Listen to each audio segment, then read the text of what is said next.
Bapak, Ibu, Mas dan Mbak semua. Salam sejahtera. Selamat datang di Fakultas Psikologi UI.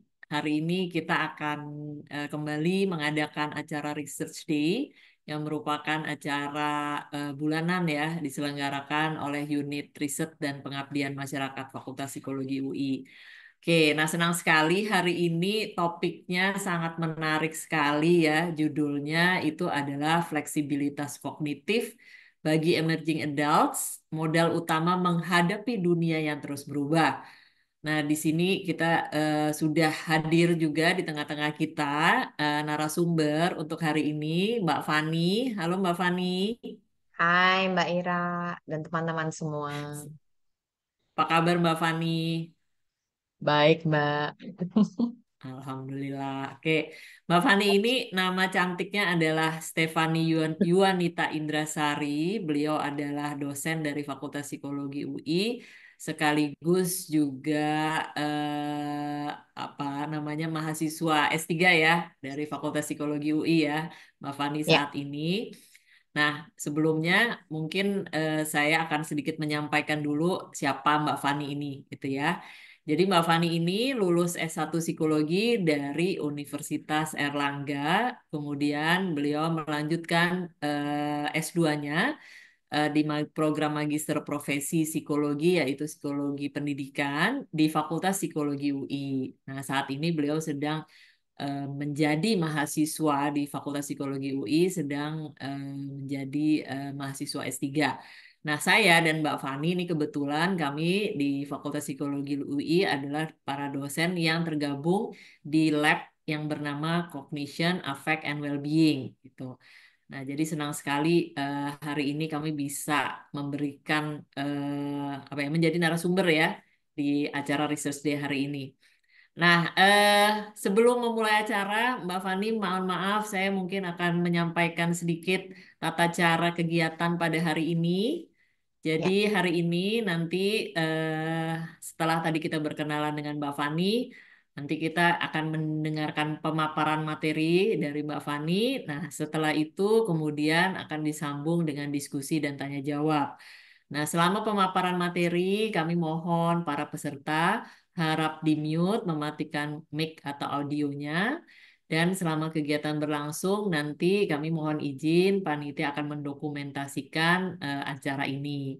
Nah, kalau misalnya nanti di tengah-tengah pemaparan ada pertanyaan dan sebagainya, boleh dituliskan melalui kolom chat atau pada saat nanti kita ada diskusi dan tanya jawab, silahkan bertanya gitu ya, raise hand, nanti boleh bertanya secara langsung. Nah, tentunya kalau misalnya mengikuti kegiatan ini, para peserta juga bisa mendapat e-certificate, asalkan ada syaratnya nih ya. Peserta mengikuti kegiatan sampai akhir dan mengisi survei yang dikirimkan panitia melalui kolom chat. Nah, nanti materi, link rekaman, dan e-certificate itu akan dikirimkan oleh panitia ke alamat email yang didaftarkan oleh peserta. Kira-kira begitu, Mbak Fani, ya. Ya. Moga-moga teman-teman semua, para peserta di sini dapat memperoleh manfaat yang banyak nih ya dari diskusi kita hari ini. Oke, tanpa memperpanjang waktu, saya persilakan Mbak Fani untuk memaparkan materinya. Oke, terima kasih Mbak Ira. Em, oke, teman-teman kita, saya inginnya tuh kita lebih santai aja ya Mbak Ira ya. Jadi supaya nanti kalau kita diskusi itu juga kita bisa lebih enak gitu ngobrol tentang topik saya ini. Jadi saya perlu info juga sebelumnya bahwa ini adalah topik disertasi saya. Tapi memang ini penelitiannya jadi hitungannya masih ongoing ya. Ini hanya uh, secuplik kecil yang memang diambil gitu untuk acara ini. Tapi yang saya ingin tekankan memang lebih ke pentingnya fleksibilitas kognitif untuk emerging adult gitu. Oke, lanjut Mbak Kame. Nah, sebelum saya mulai memaparkan, saya pengen ada ini sedikit permainan gitu. Jadi ceritanya saya punya ayam di sini. Ayamnya bertelur, tapi dia karena dia kabur ke atas rumah apa ya itu, rumah peternakan ya. Nah, sampai di atas, kemudian kan itu ujungnya runcing ya, atapnya. Kira-kira kalau menurut teman-teman semua, telurnya akan gelinding kemana ya? Ke kiri, panah hitam, atau ke kanan, panah oranye atau merah gitu. Ayamnya sendiri sih ngadep ke kanan, berarti kan ngadepnya ke timur ya, gitu. Kemanakah arah telurnya itu akan gelinding, akan bergulir? Silahkan dijawab di chat ya. Oke, boleh dijawab di chat ya, Mbak Fani. Ya, boleh, boleh banget. Silakan kita tunggu ya. Nggak Oh, mungkin juga kiri. kalau ke bawah gitu nggak mungkin ya. Yang pasti ke bawah tapi Hmm. kiri atau kanan gitu ya, Mbak Fani ya. Iya, mau kiri, pak kanan kiri panah hitam. Oke, thank you. Oh, kiri, kiri. Oke. Wah, banyak yang Banyak, jawab wih, kiri banyak nih. kiri loh. Heeh. Heeh. Oke, mana lagi? Oh, kiri, kiri. Oh, semua ke kiri ya. Udah Oke, kiri. terus lanjut, Heeh. lanjut. Kiri. Oke. Tergantung Tergantung arah arah angin. angin. Oke. Ini banget Nggak gak jatuh jatuh dijagain. dijagain sama kaki ayam. Ini Oke. Apa ada lagi ayo? perhitungannya kayaknya nih Ya, ya ada kalau perhitungannya misalnya nih kayaknya jawabannya kalau gini. buat Mia Mm-mm. ya. Nafisa juga kiri. Oke. Mana Gak lagi? ada yang Ada jawab yang masih mau coba kanan ya. jawab lagi? Iya loh, nggak ada yang jawab kanan. Kiri itu berarti yang panah Kiri biru ke ya? panah hitam. Iya, Ya, ke hitam atau biru belakangnya ya. ayam. Ya, oke. Mm-mm. Ke belakangnya ayam. Oke, nggak? Mm-mm. Ke kanan kak Oh, ada atau yang ke suci? kanan. Oh, dia nanya lagi Mm-mm. Mbak kalau gitu Mbak. Ke kiri ngikutin arah panah. Oke, thank you. Mana lagi? Ada yang masih mau coba jawab? Oke, sekarang apa kita buka? Oh, kiri. Kiri sih, Akhirnya, gitu. Oke, ya, dijawab oke. kiri. Mari kita coba lihat baik-baik ya. Saya memberi clue. Baik, kita lihat ayam yang menghadap dan dia lagi lihat ke bawah itu ya. Telurnya kemana? Kalau tadi ada yang bilang nggak jatuh, dijagain sama kakinya ayam. Iya, bisa juga ya. Ke kiri, eh iya. Tapi sebenarnya kalau kita perhatikan lagi, coba lihat deh ayamnya. Apakah dia ayam yang bertelur?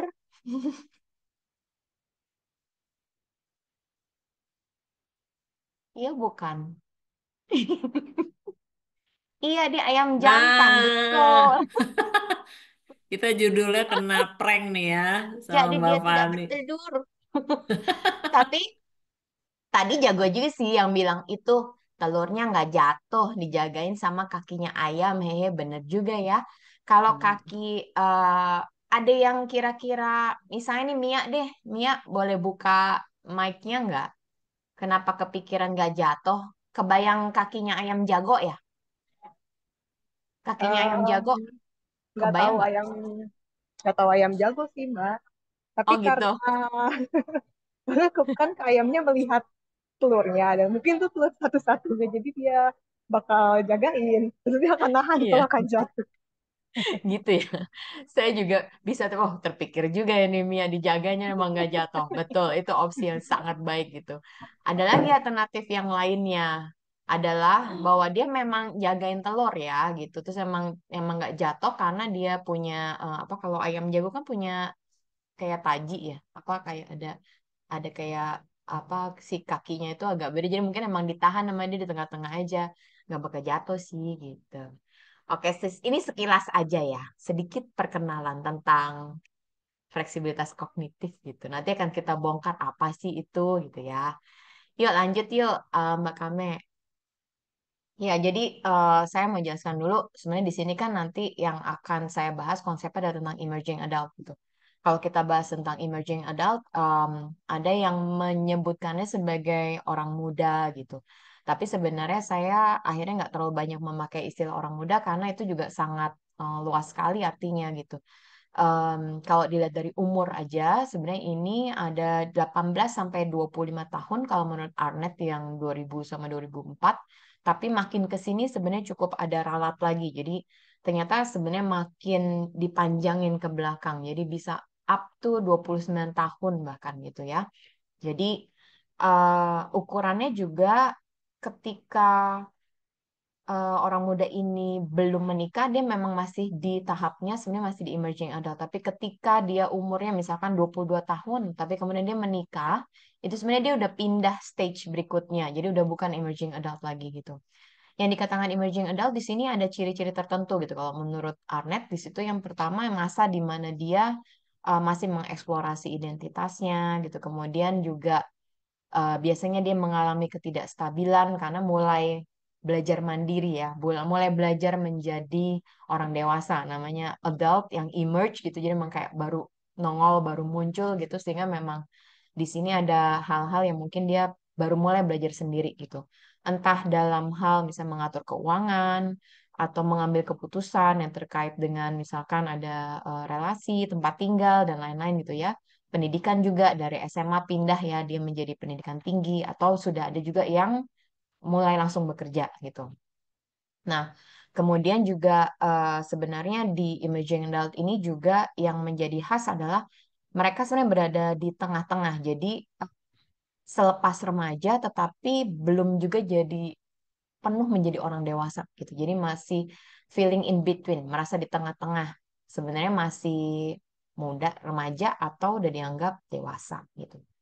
Nah, kemungkinan juga pada saat ini juga mereka mengalami masa di mana banyak mendapatkan kesempatan atau apa ya, banyak juga kayak peluang-peluang untuk mengembangkan diri gitu. Karena memang di sini kan dia bisa mencoba hal-hal yang baru di mana dia mengambil keputusan dan lain-lain gitu ya. Nah, eh selanjutnya Mbak Kame. Nah, karena apa saya di sini mengambil emerging adultnya di Indonesia tentunya ternyata saya coba melihat dari tingkat stresnya gitu. Penelitian yang terdahulu itu memang melihat ternyata kalau emerging adult di Indonesia itu stresnya kebanyakan ringan memang ya 66% gitu. Yang sisanya moderat gitu. Tapi walaupun demikian, em, kalau menurut Kaligis 2021 nih yang agak lebih terbaru itu dia menyebutkan bahwa 95% emerging adult di Indonesia itu punya masalah dalam pengelolaan stresnya gitu. Jadi memang walaupun stresnya ringan maupun berapa apapun ukurannya gitu, tapi itu ada masalah dalam pengelolaannya. Oke, lanjut lagi Mbak. Nah, di sini saya memang memakai teori besar itu lebih ke Lazarus Folkman tentang transactional coping. Jadi kalau kita lihat bahwa emerging adult dengan segala macam perubahan-perubahan yang terjadi dalam kehidupannya dia, nah di sini dia banyak menghadapi situasi yang saya lebih suka menyebutkannya dengan VUCA. Jadi volatile, unexpected, complex, and ambiguous gitu. Jadi di sini volatile itu lebih kepada memang sangat dinamis, sangat mudah berubah. Kemudian di situasi itu juga mereka banyak yang tidak bisa apa ya, terprediksi gitu. Kemudian kompleks, bukan hal yang sederhana juga yang dia hadapi gitu ya. Dan memang masih ambigu untuk dianya ini. Dan semua situasi ini memang membuat dia cenderung merasa atau berpotensi merasakan stres tadi itu. Nah, dari yang saya ajukan dalam penelitian saya memang mengajukan bahwa bagaimanapun juga emerging adult dalam kondisi stres ini tetap bisa melakukan coping adaptif gitu.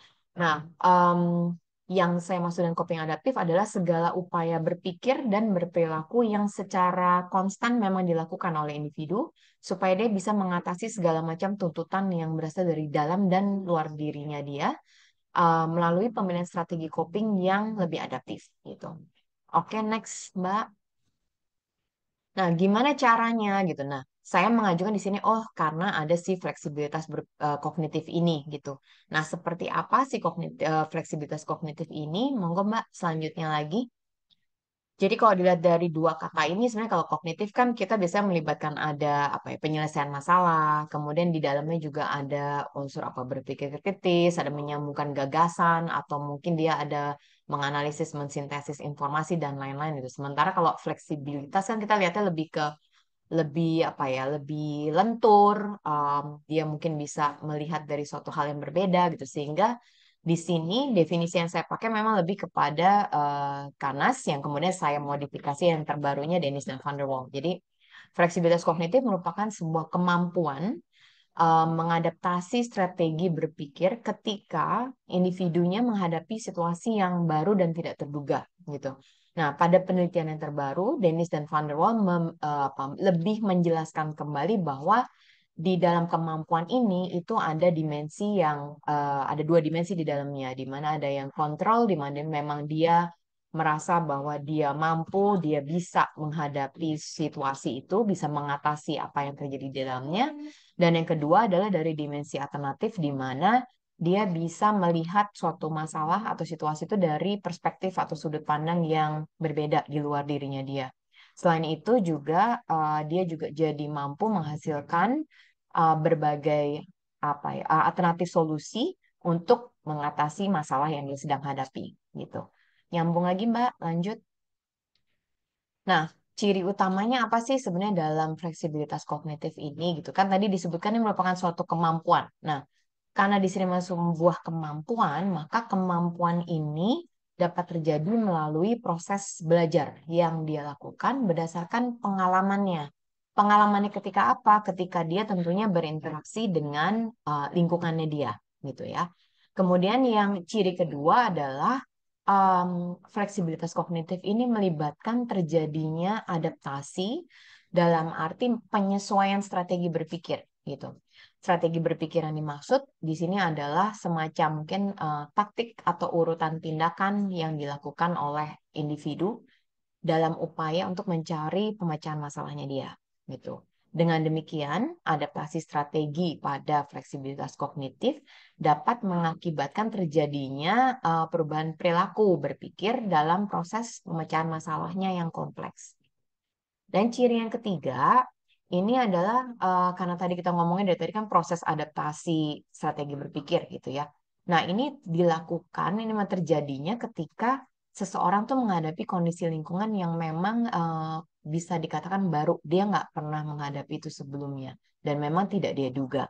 Nah, hal ini membuat si individu mungkin belum punya strategi yang tepat kalau untuk mengatasi situasi itu sehingga dia harus secara sadar mengubah atau mungkin tadi istilah kita mengadaptasi atau mencari solusi yang baru gitu, strategi yang baru supaya lebih efektif lagi ketika dia mau menghadapi si perubahan situasinya itu ya. Oke, lanjut lagi Mbak. Nah, ini adalah hal penting yang perlu dimiliki supaya seseorang itu bisa eh, melakukan si fleksibilitas kognitif. Jadi yang pertama harus aware dulu, sadar dulu bahwa memang ketika dia menghadapi suatu situasi, sadar dulu bahwa oh ini em, memang baru, memang ini saya nggak pernah ngalamin sebelumnya. Atau misalnya oh ini kayaknya strategi yang udah pernah saya pakai apa aja ya gitu. Lebih ke situ. Jadi awareness itu penting dulu tuh di awal. Kemudian yang berikutnya adalah lebih ke willingness. Willingness itu maksudnya apa? Mau atau kesediaan diri dia untuk mau mengubah gitu. Karena memang kadang individu itu banyak yang mungkin suka kalau istilah saya business as usual. Dia senangnya pakai strategi itu saja.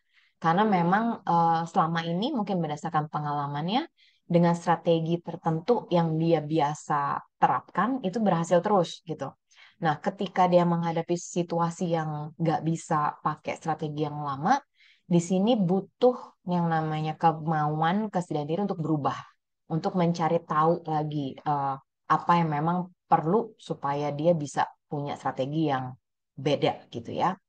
Nah, yang ketiga ternyata juga butuh nih kalau menurut Martin Rubin butuh adanya efikasi diri, butuh semacam apa keyakinan bahwa dia bisa mengatasi itu, bisa punya strategi yang baru gitu ya, sehingga nantinya dia akan bisa mengatasi apa yang sedang dihadapi gitu. Nah, karena di sini juga menambahkan bahwa orang itu juga punya loh, perlu punya pengetahuan yang sebelumnya dia udah punya. Jadi dia udah punya semacam bangunan pengetahuan dulu sehingga ketika dia berusaha mencari strateginya, gitu, mencari strategi baru atau cara-cara yang baru, dia bisa memanfaatkan semua pengetahuan yang ada, gitu ya. Tentu diharapkan dengan dia menambahkan informasi yang baru, itu akan menjadi menemukan strategi yang lebih efektif lagi, gitu ya. Oke, lanjut Mbak. Nah, terus di sini saya mengemukakan juga. Jadi kalau misalnya orang yang punya fleksibilitas kognitif yang baik itu seperti apa? Kemudian kalau yang mungkin masih nggak fleksibel seperti apa? Ini saya coba coba menyimpulkan. Jadi kalau yang pertama, memang syarat seperti syaratnya tadi ya harus terbuka dan aware juga. Jadi dia mesti open minded, mesti punya dia terbiasa menggunakan pemikiran yang lebih terbuka gitu ya. Yang kedua, dia juga akan lebih mudah menemukan sumber stresnya dia atau sumber masalahnya dia gitu. Yang ketiga, dia juga akan lebih bisa memahami kejadian atau situasi yang memang kompleks, ya, yang mungkin tidak sesederhana yang biasa dia hadapi, sehingga dia akan lebih bisa melihat, oh kalau ini kejadiannya gimana ya, kalau itu gimana ya, gitu. Karena dia lebih fleksibel ya dalam hal eh, pikirnya.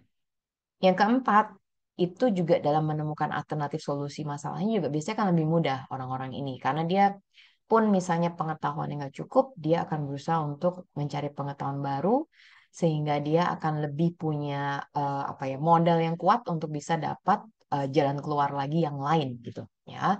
Dan yang kelima ini penyimpulan saya juga lebih mudah melakukan antisipasi dan juga adaptasi terkait dengan yang tadi itu kalau situasinya itu memang apa sangat dinamis, tidak bisa diprediksi, kemudian kompleks dan ambigu gitu ya. Sedangkan kalau yang tidak fleksibel tuh seperti apa gitu. Memang yang paling kelihatan adalah dia kaku, kaku dalam berpikir. Sering juga merasa terjebak dalam situasi yang penuh tekanan, nggak bisa keluar dari apa masalahnya, atau merasa bahwa tidak bisa apa ya, tidak bisa berubah, sulit sekali untuk berubah gitu ya. Karena memang secara apa untuk memahami perspektif masalah aja dia memang cukup sulit untuk memahami dari sisi yang di luar dirinya dia gitu ya. Yang keempat juga biasanya orang-orang ini cenderung melakukan atau menjalani solusi yang sama. Strateginya tuh biasanya kurang lebih sama gitu. Dan memang akhirnya mengakibatkan dia agak sulit atau mungkin membutuhkan waktu lebih banyak untuk adaptasi gitu. Lanjut lagi Mbak. Nah, ini dalam penelitian saya, memang saya pakai kuantitatif, korelasional saja, dan cross-sectional. Instrumen yang saya pakai adalah ketiga ini, Coping Orientation to Problem Experience. Ini sudah diterjemahkan dalam bahasa Indonesia oleh Widya Stari dan Suwartono. Kemudian ada kuesioner kesehatan umum dari Primasari dan Hidayat. Kemudian untuk Cognitive Flexibility Inventory-nya, saya dan promotor dan koprom saya mengembangkan untuk bisa dipakai di Indonesia. Gitu. Lanjut, Mbak. Nah, untuk dan data demografinya sendiri memang ya saya ambil kan emerging adult usia 18 sampai 25 tahun dan yang belum menikah gitu. Ada studi yang awal, kemudian saya melakukan follow up study dari partisipan yang sudah ikut di studi satunya. Itu saya memang dapat perempuannya lebih banyak ya, 80% gitu. Dari studi awalnya saya dapat 512 partisipan, kemudian saya melakukan follow up study dan di situ ada 166 yang merespon kembali. Dan di sini memang ada temuan yang menarik gitu di dalamnya. Lanjut, Mbak. Nih, saya langsung ke hasilnya saja bahwa memang secara utamanya ternyata si fleksibilitas kognitif di situ bisa berperan memediasi coping adaptif yang dilakukan oleh emerging adult pada situasi yang stressful atau yang penuh tekanan. Namun demikian, kita memang sama-sama tahu ya kalau dari dulu kan stres selalu berdampak negatif ya untuk kemampuan coping seseorang. Nah, di sini juga ditemukan hal yang sama. Jadi, stres memang tetap berdampak negatif pada kemampuan coping adaptif seseorang karena memang semakin tinggi stres di sini juga fleksibilitas kognitifnya memang juga cenderung menurun gitu. Jadi walaupun si fleksibilitas kognitif itu memediasi namun memang efeknya tetap itu membuat penurunan juga di coping adaptif seseorang. Namun demikian dengan adanya fleksibilitas kognitif, penurunan stres, penurunan coping adaptif yang terjadi itu tidak terlalu parah gitu ya, tidak terlalu jelek sebenarnya. Nah, temuan lainnya ternyata ini menarik sih, tingkat stresnya yang moderat itu ternyata lebih dapat membuat seseorang merespon situasi secara lebih adaptif. Jadi intinya kalau ketinggian, nah itu mesti hati-hati karena itu cenderung coping adaptifnya memang lebih cepat sekali ya turunnya. Gitu. Lanjut Mbak. Nah, jadi kalau dengan demikian kita kalau ngomong implikasinya, jadi fleksibilitas kognitif bisa dikembangkan atau tidak, gitu. Nah, karena ini merupakan suatu kemampuan, gitu, jadi tentunya Bisa. Ya, lanjut Mbak. Gimana caranya? Nah, ini sebenarnya sih ada banyak cara lagi yang lain, tapi saya coba membuat lebih sederhana aja. Yang pertama itu dengan kita mendorong rasa ingin tahu, dengan kita mungkin punya curiosity yang lebih besar. Di situ kita juga kadang lebih bisa mengasah ketika melihat masalah atau punya situasi yang sulit, itu kita justru cenderung ingin tahu kenapa ya bisa terjadi demikian. Kemudian kira-kira apa memang begitu pandangan saya terhadap masalahnya itu sudah benar adanya atau saya bisa melihat dari kacamata yang lain gitu. Jadi di sini lebih kita mendorong aja curiosity kita terhadap si masalahnya maupun terhadap solusi yang mungkin bisa dicoba gitu. Yang kedua, ini mungkin agak ini ya, kita membiarkan diri kita mengalami pengalaman yang berbeda. Maksudnya adalah apa? Kadang-kadang kita kan memang lebih nyaman ketika kita menjalani hal-hal yang sudah rutin dan biasa kita lakukan gitu ya. Nah, justru di sini kalau misalnya mau punya fleksibilitas kognitif yang meningkat dan lebih baik, itu kadang-kadang kita harus membiarkan diri kita menjalani hal yang berbeda yang biasanya kita nggak jalani gitu. Nah, di sini memang saya istilahnya membiarkan diri kita mengalami. Nanti ini kita mungkin akan lebih diskusi lebih lanjut sama Mbak Ira dan teman-teman semua ya. Yang ketiga, ini juga mengerjakan tugas yang ada challenge-nya. Di sini lebih ke high challenge, maksudnya adalah kita semua kan tahu ya ukuran kita, maksudnya kita cukup senang di tugas yang bagaimana, tipenya kayak apa, cara mengerjakannya kayak apa gitu. Nah, kadang-kadang mungkin ada baiknya adalah kita memilih yang tantangannya itu jangan terlalu mudah atau terlalu bisa kita kerjakan justru. Jadi kita harus sedikit yang lebih susah. Kenapa? Karena dengan begitu kita akan lebih tekun, lebih persisten dalam mencari solusi atau mencari alternatif-alternatif yang mungkin bisa kita pakai untuk menyelesaikan si tugas itu gitu. Dengan kita membiarkan diri kita mengalami yang tadi itu ada tantangan-tantangannya, kita punya target lagi gitu. Itu kita juga akan mengasah si kemampuan berpikir kita ini untuk lebih fleksibel juga mengadaptasi strategi-strategi yang kita mungkin selama ini belum punya gitu ya. Nah, yang keempat, ini memang ketika kita punya informasi yang banyak gitu, di sini juga kita melatih dengan memilah dan memilih informasi itu gitu. Jadi kadang-kadang kan apalagi sekarang ya zamannya dapat informasi mudah sekali gitu. Tinggal tekan aja beres. Kurang dari 1 detik aja kadang-kadang udah ada nongol gitu ya. Nah, di sini kita juga bisa mengasah si fleksibilitas kognitifnya dengan kita berusaha memilah-memilih, misalnya dari segi ini prioritas kita perlu perlu apa enggak informasi ini, kemudian benar apa tidak, ini dalam lingkup apa ya. Jadi kita mungkin ada hubungannya juga dengan mendorong rasa ingin tahu tadi. Jadi kita nggak cuma sekedar menerima saja, tapi juga lebih lebih ingin mendalami si informasi ini seberapa pentingnya untuk kita, atau apakah hanya sekedar nice to know atau memang need to know, perlu tahu, atau sebenarnya ini sangat penting untuk diketahui gitu ya.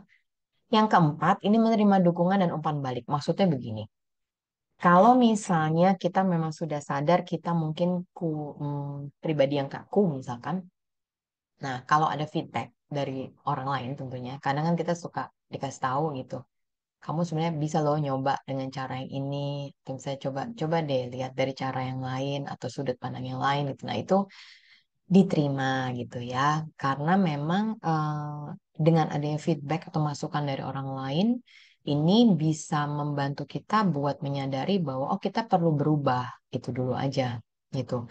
Kalau misalnya sulit ya kita minta bantuan dengan minta dukungan orang-orang di sekitar kita gitu ya. Dan yang terakhir tentunya practice make perfect. Jadi berlatihlah secara berkala. Jadi memang kita berupaya untuk secara sadar mengasah gitu. Memang kita niatnya untuk melihat, misalnya belajar melihat masalah dari sudut pandang yang berbeda, ya kita coba lihat itu. Atau misalnya, oh coba lagi untuk masa sih solusinya cuma itu aja gitu. Oh ya coba deh gitu. Kita latih lagi untuk bisa ngelihat lagi dari hal yang lain. Begitu. Lanjut lagi Mbak. Nah, ini saya tutup dengan life begins at the end of your comfort zone. Jadi memang ketika kita udah di ujung comfort zone-nya dan kita kadang-kadang memang harus keluar dari situ, disitulah kehidupan kita dimulai sebenarnya. Karena di situ kita akan lebih mengembangkan si fleksibilitas kognitif ini. Oke, saya rasa itu saja.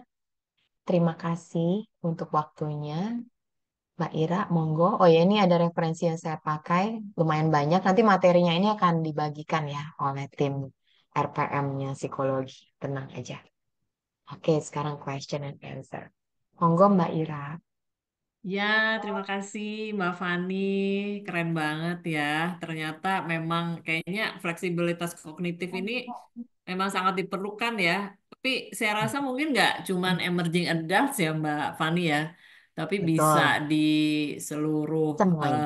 kategori usia gitu ya. Karena kan Betul, kalau melihat tadi ciri-cirinya, ya uncertainty itu pasti setiap kali kita juga mengalami hal-hal yang juga uncertainty gitu ya, dan betul. kita juga harus Mm-mm. ini. Tapi menarik banget nih pemaparannya Mbak Fani, dan saya rasa salah satu halnya juga yang eh, sering kita dengar gitu ya, usia-usia emerging adults ini kan istilahnya kalau anak-anak zaman sekarang nih suka nyebutnya sebagai quarter life crisis gitu ya. Jadi Iya. apa namanya, kayaknya segala cobaan, segala hal gitu ya, kebimbangan dan sebagainya tuh Iya. benar-benar muncul gitu ya di usia-usia Mm-mm. ini, dan memang mungkin dengan berbagai paparan itu sangat diperlukan yang namanya fleksibilitas kognitif gitu. Betul, betul Mbak.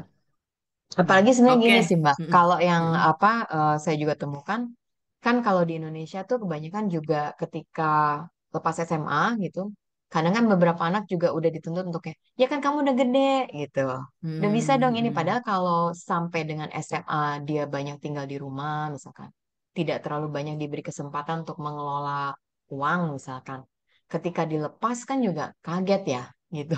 Mm-mm. Sebenarnya nggak bisa Mm-mm. tiba-tiba langsung pinter gitu. Jadi emang di situ banyak pergulatan juga kali ya, gitu. Betul, betul. Kebayang banget sih kalau ya berhubung kita mengajar gitu ya di apa namanya program S1 yang usianya adalah usia-usia ini kan ya, Mbak Fani ya. Ya. Dan banyak sekali juga curhatan-curhatan gitu kan ya dari Mm, mereka gitu. Tapi sebenarnya kan berarti semakin kita juga terekspos dengan berbagai pengalaman gitu ya. betul, Kayak betul, semakin banyak batu yang kita terantuk-antuk gitu, itu kan juga semakin membuat kita juga lebih kuat lagi gitu ya, fleksibilitas kognitifnya juga mungkin betul. akan lebih baik lagi gitu ya Mbak Fani ya. Ya, ya, Mm. betul, betul. Jadi kalau Mau kita misalnya buka ini, mau apa ya. namanya mengalami pengalaman yang tidak menyenangkan dan sebagainya, di satu sisi kita merasa kenapa sih ini ya terjadi pada saya gitu ya, tapi mungkin Heeh. itu juga adalah ada pembelajaran juga yang sebenarnya kita dapat ya. Betul. Iya, Dan itu banyak kalau banget tuh. misalnya kita bisa mendapatkan solusinya dengan baik, itu berarti ada kemampuan fleksibilitas kognitifnya mungkin Betul. moga-moga jadi semakin terasah gitu ya. Iya, kan memang ini belajarnya dari pengalaman hidup sebenarnya Mbak ya. Jadi kalau Hmm. misalkan em, ya adalah ya yang suka bilang misalkan kalau orang tuanya udah deh saya aja yang susah, anaknya nggak usah ngerasa susah. Ah, Nah, mm, sebenarnya itu kurang tepat ya, karena mm, apa yang membuat kita kesulitan di zaman kita masih mudanya, gitu. mm, Sebenarnya kan itu mm, mm. menjadikan kita sekarang ya, Iya, gitu. Jadi betul. justru kita menjadi menjadi lebih kuat, lebih lebih apa? Nggak mudah buat menyerah gitu karena Mm, memang kita mm, ternyata bisa gitu. Sulit sih gitu. Memang mm, memang mm, jalaninnya nggak mudah gitu, tapi mm, mm, itu membuat kita berjuang dan ternyata kita belajar sesuatu gitu dari situ. mm, mm, Gitu mm, aja sih, mm. Mbak. Iya, Ya, jadi di satu sisi tadi yang disampaikan oleh Mbak Fani kan sebenarnya kita mencoba melihat apa sih upaya kita yang bisa kita lakukan juga gitu ya. Tapi di sisi lain sebenarnya lingkungan juga bisa mengupayakan juga supaya ya, si individu ini juga bisa semakin terlatih gitu ya. Walaupun betul. mungkin tadi kan berkaitan dengan stres juga ya gitu ya. Jadi Mm-mm. dibuat Mm-mm. juga jangan terlalu stres tapi cukup Ya, bisa meningkatkan coping adaptif dan sebagainya gitu ya pada yes. akhirnya ya Mbak Fani. Ya. Oke, Mm-mm. oke. Mm-mm.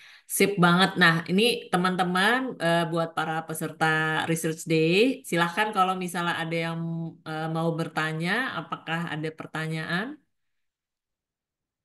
Nah, oh sudah ada nih. Boleh raise hand Alrighty. juga kalau misalnya mau open mic ya. Oke, ini dari Riri. Oke, Riri dulu ya, Nisa ya. Keren banget Ya. nih Mbak Fani mau bertanya, bagaimana kalau dalam umur yang lebih tua, misalnya jelang Mm-mm. pensiun, yang juga jadi Hmm. perubahan besar dalam hidup, nah menunjuk dirinya sendiri nih. Apakah cognitive flexibility ini masih bisa dilatih? Karena ada Hmm. yang bilang makin tua makin sulit berubah karena makin keras kepala. Jika bisa dilatih, apa strateginya menjadi harus berbeda dibandingkan dengan yang usianya lebih muda? Oh, berarti nih kita manggilnya Mbak Riri nih ya. Ya, Semoga. ini kayak Mbak Riri deh. Ini Mbak Riri Oke. yang kita Oh, tahu ini ini. Mbak Riri ya. Mbak Iya, Riri. ini Iya. Aduh, saya. nama Saya nama Alia. belakangnya soalnya nggak ada sih ya. Jadi Oke, silakan gitu. thank you Emang Mbak Riri Mbak Riri buat udah usia pertanyaannya. pensiun ya? Kayaknya masih muda nih Mbak Riri. Silakan Mbak Belum nih Fani. kayaknya. Maunya mas, ngaku-ngaku Ya, aja. uh, jadi kalau memang kan kembali tadi yang saya sudah sebutkan ya Mbak ya, untuk bisa mengembangkan si fleksibilitas kognitif itu ada hal yang memang perlu dimiliki. Nah, yang penting kan selain awareness bahwa dia memang menghadapi situasinya ini bukan sesuatu yang bisa dihadapi dengan strategi yang dia biasa lakukan. Yang kedua, yang penting adalah kesediaan itu Mbak, kesediaan diri buat berubah dulu. Jadi sebenarnya nggak ada urusan usianya tuh semakin tua semakin sulit berubah. Iya memang, tetapi ketika dia punya kesediaan diri, willingness untuk berubah, untuk mau mencari pengetahuan yang lebih baru, kemudian dia juga lihat bahwa oh ini ada hal yang bisa berbeda loh. Nah semakin dia bersedia untuk melihat itu, sebenarnya tuh akan ini kok Mbak akan bisa sama aja sih dengan strateginya tadi, tapi yang penting dia berubah, mau berubah, kemudian terbuka dengan segala mungkin tadi kalau minta masukan dan lain-lain gitu, atau dia kalau dia memang ada ya kalau dia senang membaca buku ya mungkin dia lebih membaca karena kan generasinya beda nih sama yang lebih muda yang sekarang ya gitu. Jadi apa bisa dengan minta masukan teman misalkan gitu. Jadi nggak nggak harus strategi khusus karena dia sudah karena misalnya kita udah umurnya lebih let's say 40 ke atas gitu. Itu nggak harus berbeda juga sih gitu. Kekuatannya lebih pada mau berubah dulu sih Mbak gitu. Ketika orang mau berubah, walaupun dia misalnya umurnya udah 70 tahun gitu, rasanya sih masih ada percikan-percikan untuk berubah Mbak. Nggak terlalu kaku gitu. Tapi memang karena pengalamannya tentunya kan sudah banyak banget Mbak gitu. Jadi mungkin lebih butuh masukannya mungkin dari yang sebaya atau yang punya pengalaman yang sama gitu. Dengan yang punya pengalaman yang kurang lebih sama, di situ mungkin bisa belajar hal yang baru gitu. Kan kita bisa belajar dari orang lain juga gitu, Mbak. Gitu sih, Mbak Riri. Cukup terjawab kah? Iya. Iya, terima kasih Mbak Fani. Thank you, Oke, Mira. thank Jadi you. strateginya kurang lebih masih sama ya. Tapi saya rasa apa yang sedang dijalani oleh Mbak Riri ini sangat menantang Betul. fleksibilitas kognitif ya. Iya, betul, betul. High challenge itu. Jangan Sangat high Iya. dicontoh. challenge. Kalau ada tingkatan pendidikan yang lebih tinggi lagi, monggo loh Mbak ya. Oke, nah berikutnya mungkin Anissa Rizky Ayu, silahkan kalau mau open mic. Halo. Mbak Mbak Fani, terima kasih banyak atas Ya. sarannya. Sangat menarik dan insightful untuk saya pribadi. Tadi saya tertarik, Mbak, terkait, saya setuju tadi dengan Mbak pernyataan Budiah ya, tadi seharusnya jangan emerging adult aja, tetapi saya paham Betul. sebagai peneliti tentu ada keterbatasan. Nah, cuman Ya. saya mau curious nih, Mbak, tadi kan di emerging adult secara spesifik Mbak mention adalah yang belum menikah ya Ya. subjeknya. Nah, boleh tahu nggak sih Mm-mm. apa yang Mm-mm. menyebabkan menikah atau tidak status itu menjadi variabel Ya. kontrol kali ya, kebayang saya Mm-mm. gitu ya, sehingga Ya, ini harus betul. dikontrol nih gitu. Apakah memang eh, orang yang menikah itu jadi terlalu banyak kerjaan domestik gitu sehingga jadi tidak bisa fleksibel atau apa pertimbangannya? Itu pertanyaan pertama. Lalu Ya. pertanyaan kedua saya, tadi kan Mbak juga sempat mention bahwa subjeknya kebetulan lebih banyak perempuan ya dan belum menikah gitu di Mm-mm. emerging adultnya. Nah, apakah di penelitian Mbak Fani ini juga berhasil mendapatkan gambaran perbedaan gender gitu ya terhadap fleksibilitas berpikir gitu. Karena kan kalau orang awam bilang biasanya perempuan tuh lebih multitasking gitu ya daripada cowok-cowok nih. Nah, apakah dari penelitian Mbak ini terdapat konfirmasi gitu atau mungkin justru melawan apa ya pemahaman awam itu tentang multitasking gitu Mbak? Karena kan agak-agak mirip ya sebetulnya fleksibel berpikir ini dengan definisi multitasking di orang awam gitu kali. Ya, terima kasih Mbak. Oke, aku coba jawab satu-satu ya. Yang pertama, yang tentang tadi belum menikah gitu. Memang dalam penelitian saya batasi itu, dan yang kedua juga terkait dengan studinya juga. Jadi ini memang kebetulan yang saya ambil yang anak-anak S1 ya gitu.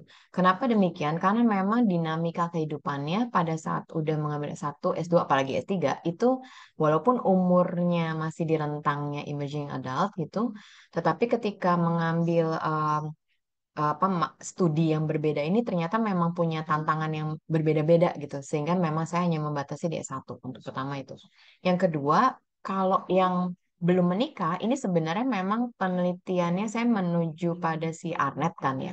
Nah, karena memang setelah kita melihat kembali ketika seseorang sudah menikah walaupun usianya muda, sebenarnya dia sudah punya prioritas yang berbeda gitu. Dia sudah harus bertanggung jawab pada orang yang lain juga kan gitu, bukan hanya pada dirinya dia. Sehingga ketika dia nanti statusnya berubah menikah, secara tahapan perkembangan itu sudah menjadi dewasa awal.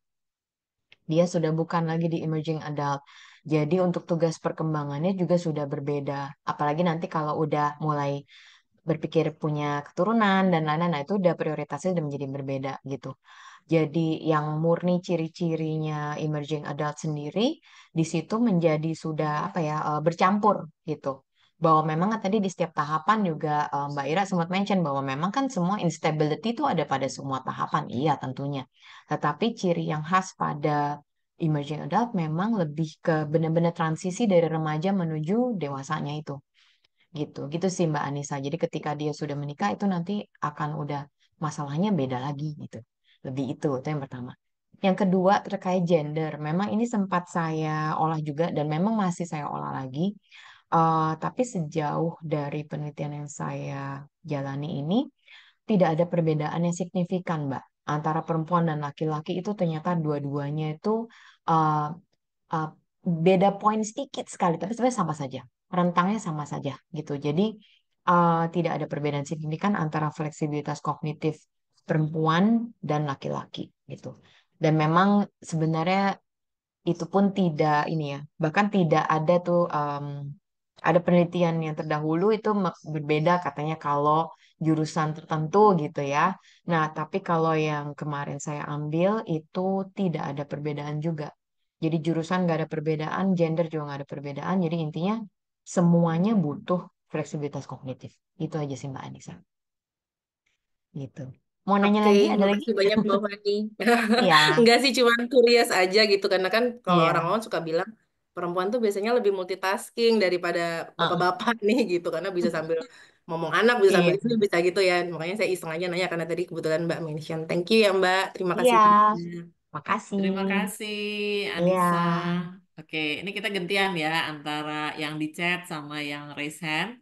Oke, nah di sini ada Putri Melati nih, Mbak Fani. Ya, terima kasih Mbak atas pemaparan, sangat memberikan pandangan baru. Mengingat saya juga masih tergolong emergent adults. Izin bertanya, tadi Mbak Fani sempat mention bahwa kita perlu membiarkan diri kita mengalami pengalaman yang berbeda. Tapi apakah kita tetap bisa melatih kemampuan fleksibilitas kognitif jika masih berada di zona nyaman? Nah, gimana tuh, Mbak Fani? Iya, jadi kan memang tadi untuk bisa kita melatih si fleksibilitas kognitif itu kan memang em, apa namanya? Biasanya memang kan penelitian saya lihatnya pada orang-orang yang stres, ya bukan, yang situasinya tuh stressful gitu. Setiap orang pasti punya definisi stressfulnya masing-masing gitu. Nah, tetapi memang ketika intinya adalah ketika dia menyadari bahwa situasinya itu tidak apa ya, ini bukan yang biasa dia hadapi gitu, atau misalnya kok saya udah coba yang biasa saya pakai strateginya biasanya berhasil, ini nggak bisa gitu. Jadi pun misalnya zona nyaman tetapi di situ ternyata strategi yang dipakai Putri misalnya lebih yang itu lagi dan ternyata kok gitu sih hasilnya tidak seperti yang kamu harapkan gitu, nggak selesai misalnya. Nah, itu sebenarnya tetap menjadi peluang untuk kamu bisa melatih si fleksibilitas kognitif itu sih. Mungkin ada perspektif yang selama ini belum belum kita sentuh gitu. Misalkan coba lihat dari perspektif yang Z, misalnya selama ini mungkin lihatnya sama B sama C aja. Nah, sekarang coba lihat dari sudut belakang misalnya gitu. Mungkin ada hal yang bisa dilihat dan lebih menarik lagi gitu. Mungkin solusinya akan lebih efisien dan efektif gitu sih. Jadi memang, oh ya, yang penting juga ini sih Mbak tadi yang memang mem- istilahnya saya membiarkan diri kita mengalami ya pengalaman yang berbeda. Jadi sebenarnya soal comfort zone ini memang ini tricky ya. Kita kadang memang pengennya nyaman aja gitu, udah enak di dalam ya udah gitu, nggak mau nyobain keluar gitu. Nah, jadi memang ini hal-hal yang sebenarnya balik lagi ke kesediaan diri bahwa kita bersedia dulu diri kita mengalami yang belum pernah kita alami atau kita coba misalkan dari psikologi ke mana ke rektorat lah misalkan oh kita biasanya lewat naik ojek gitu atau naik bikun gitu nanti turun di sini terus ke sana sini terus kemudian satu waktu bikun nggak jalan. Kemudian ojek kok lagi rame banget gitu, susah banget padahal harus segera ke rektorat misalkan. Nah, mungkin di sini waktunya kita boleh yang oke kita coba jalan kali ya, gitu jalan kaki gitu. Ternyata pas jalan kaki ada aja kan ya, mau lewat mana nih bingung, lewat pinggirnya hukum atau mau lewat pinggirnya FISIP misalnya dari belakangnya Siko atau kita muter jalan keluar gitu jauh. Nah, ini sebenarnya dengan mengalami atau membiarkan kita, oke kita mau jalan kaki, oke kemudian kita baru berpikir lagi lewat yang mana, itu sebenarnya udah one step ahead tuh untuk keluar dari si zona nyaman tadi gitu. Latihan-latihan kecil yang kayak gitu tuh loh, yang sebenarnya sangat sederhana dan mungkin itu sebenarnya membuat kita keluar dari zona nyaman. Dan jangan heran kalau misalnya tiba-tiba yang, ternyata enak juga ya, gitu, atau ternyata seru juga jalan kaki gitu. Jadi ada hal-hal yang kita selalu pelajari dan itu baru dan itu sih membuat kita punya kalau tadi bangunan pengetahuan yang kita punya tuh menjadi lebih gede lagi sebenarnya secara tidak kita sadari gitu. Dan itu kita udah mengembangkan fleksibilitas kognitif gitu. Itu Putri. Oke, Mbak Fani, moga-moga menjawab ya Putri. Intinya sih kali kalau misalnya kadang-kadang ya Mbak Fani ya, ada momen-momen kita di zona nyaman, tapi kayak mager gitu ya. Nah, Nah, ya kan? Jadi bukan zona nyaman bukan berarti dalam arti kita lagi melakukan sesuatu, tapi kita kayak lagi, aduh disuruh ini males, disuruh ini. Itu mungkin juga ya, bisa ya Mbak Fani ya. Jadi kayak kita iya, oke lah gitu ya, yang tadinya males terus gitu, oke mari kita jemput ini pengalaman baru gitu betul. ya. Nah, itu Bersedia mungkin dulu. yang penting bersedia Oh, gitu ya.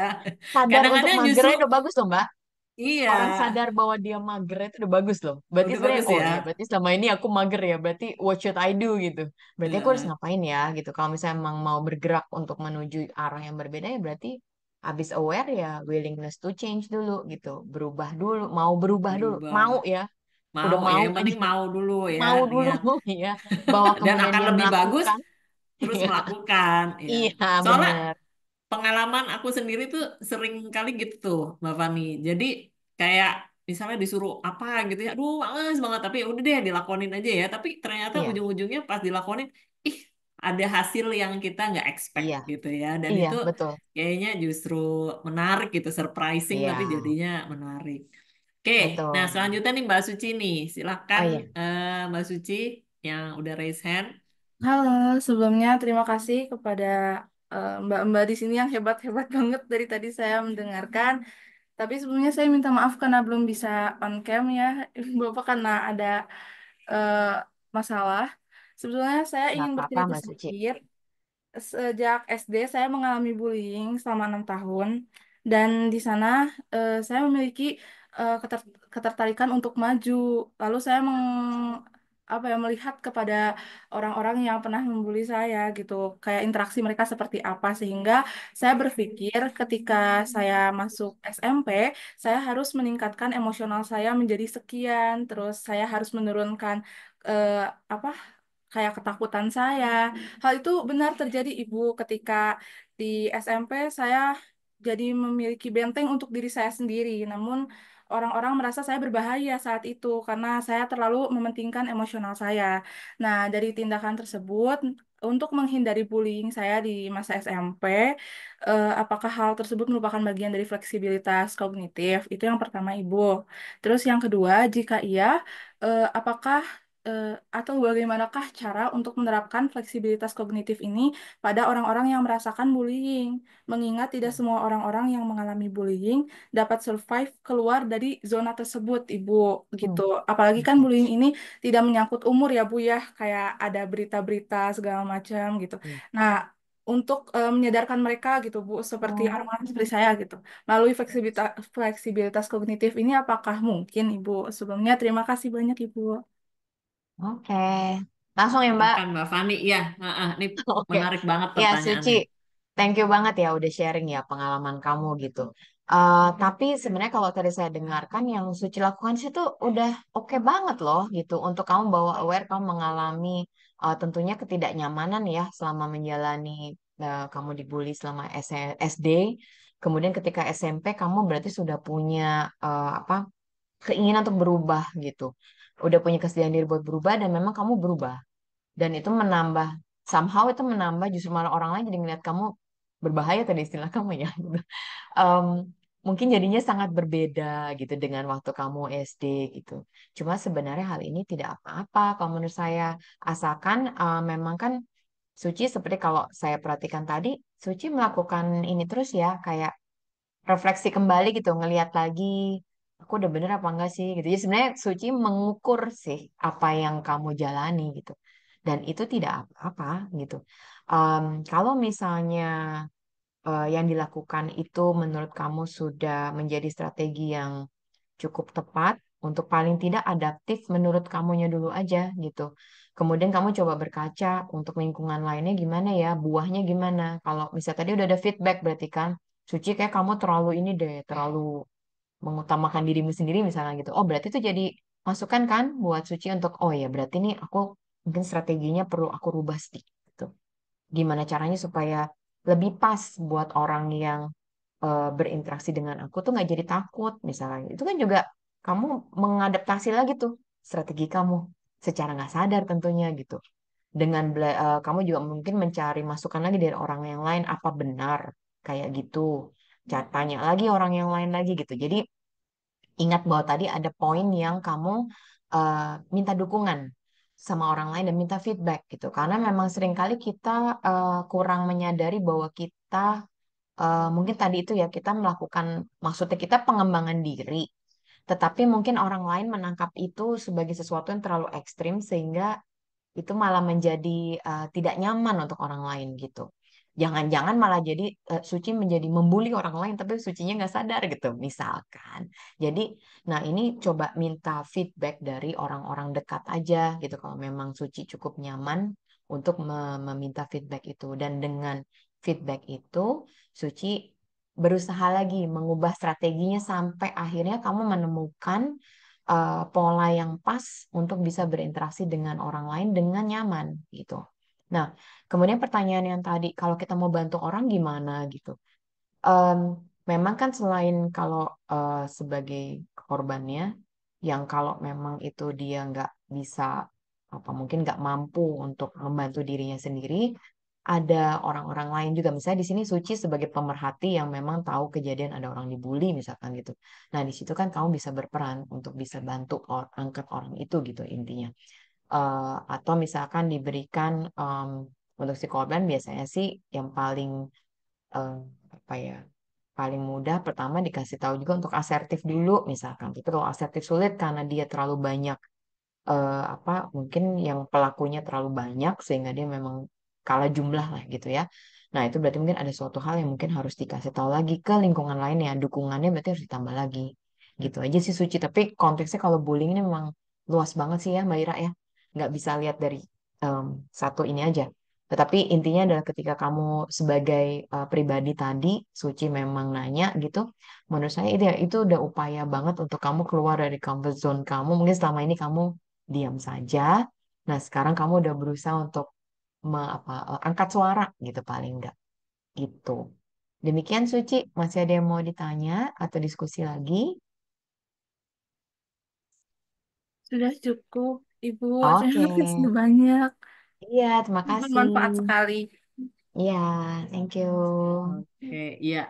Terima kasih Suci. Jadi benar ya Mbak Fani ya, untuk yang awareness ini juga kita perlu punya kemauan juga untuk berefleksi gitu ya terhadap diri kita juga kali ya, gitu ya, supaya kita jadi semakin tahu kira-kira tingkatannya apa. Dan mungkin memang benar sih, kayaknya kalau misalnya bullying ini variabelnya itu cukup banyak ya Mbak Fani, tapi paling nggak one step at a time gitu ya, melakukan hal-hal kecil tapi itu menuju suatu misalnya nanti kemampuan fleksibilitas kognitif yang baik, itu nggak apa-apa juga ya kita lakukan. Mm-mm. Oke, Nanti mungkin nah aku penelitian berikutnya, Mbak itu. boleh sama Mbak Ratna ya. Iya, Oke. Oke, oke. nah berikutnya pertanyaan Hmm. dari Thomas. Mohon infonya di mana follow up yang lebih serius kalau mau persiapan mental baik untuk quarter dan middle life changes. Follow up Hmm. yang lebih serius nih maksudnya kali ini ya, kali semacam apa pelatihan atau apa? Silakan Mbak Fani. Hmm. Ya, oke. Ini Mas Thomas atau Dek Thomas ini saya nggak tahu, nanti nongol aja ya, buka mic aja. Saya mau tanya sih sebenarnya follow up yang lebih serius itu maksudnya apa? Boleh buka mic aja? Mungkin bisa kah? Iya, enggak, Pak. Heeh. Suara, ya, suaranya kedengeran ya. Kedengaran, kedengaran. Kedengeran, Soalnya lagi di kedengeran. luar. Ya, maksudnya ya lebih serius itu artinya memang spesifik sesuai dengan kebutuhan orang masing-masing gitu ya. Karena tiap-tiap orang Mm-mm. kan pasti ada kebutuhan kebutuhan yang berbeda terhadap krisis, entah quarter life atau middle life. Gitu. Mm-mm. Kira-kira seperti itu, Mbak. Mungkin saya mungkin ya apa ya, kalau di seminar ini kan kita lebih fokus kepada satu topik tertentu atau topik yang lebih umum gitu ya. Jadi Mm-mm.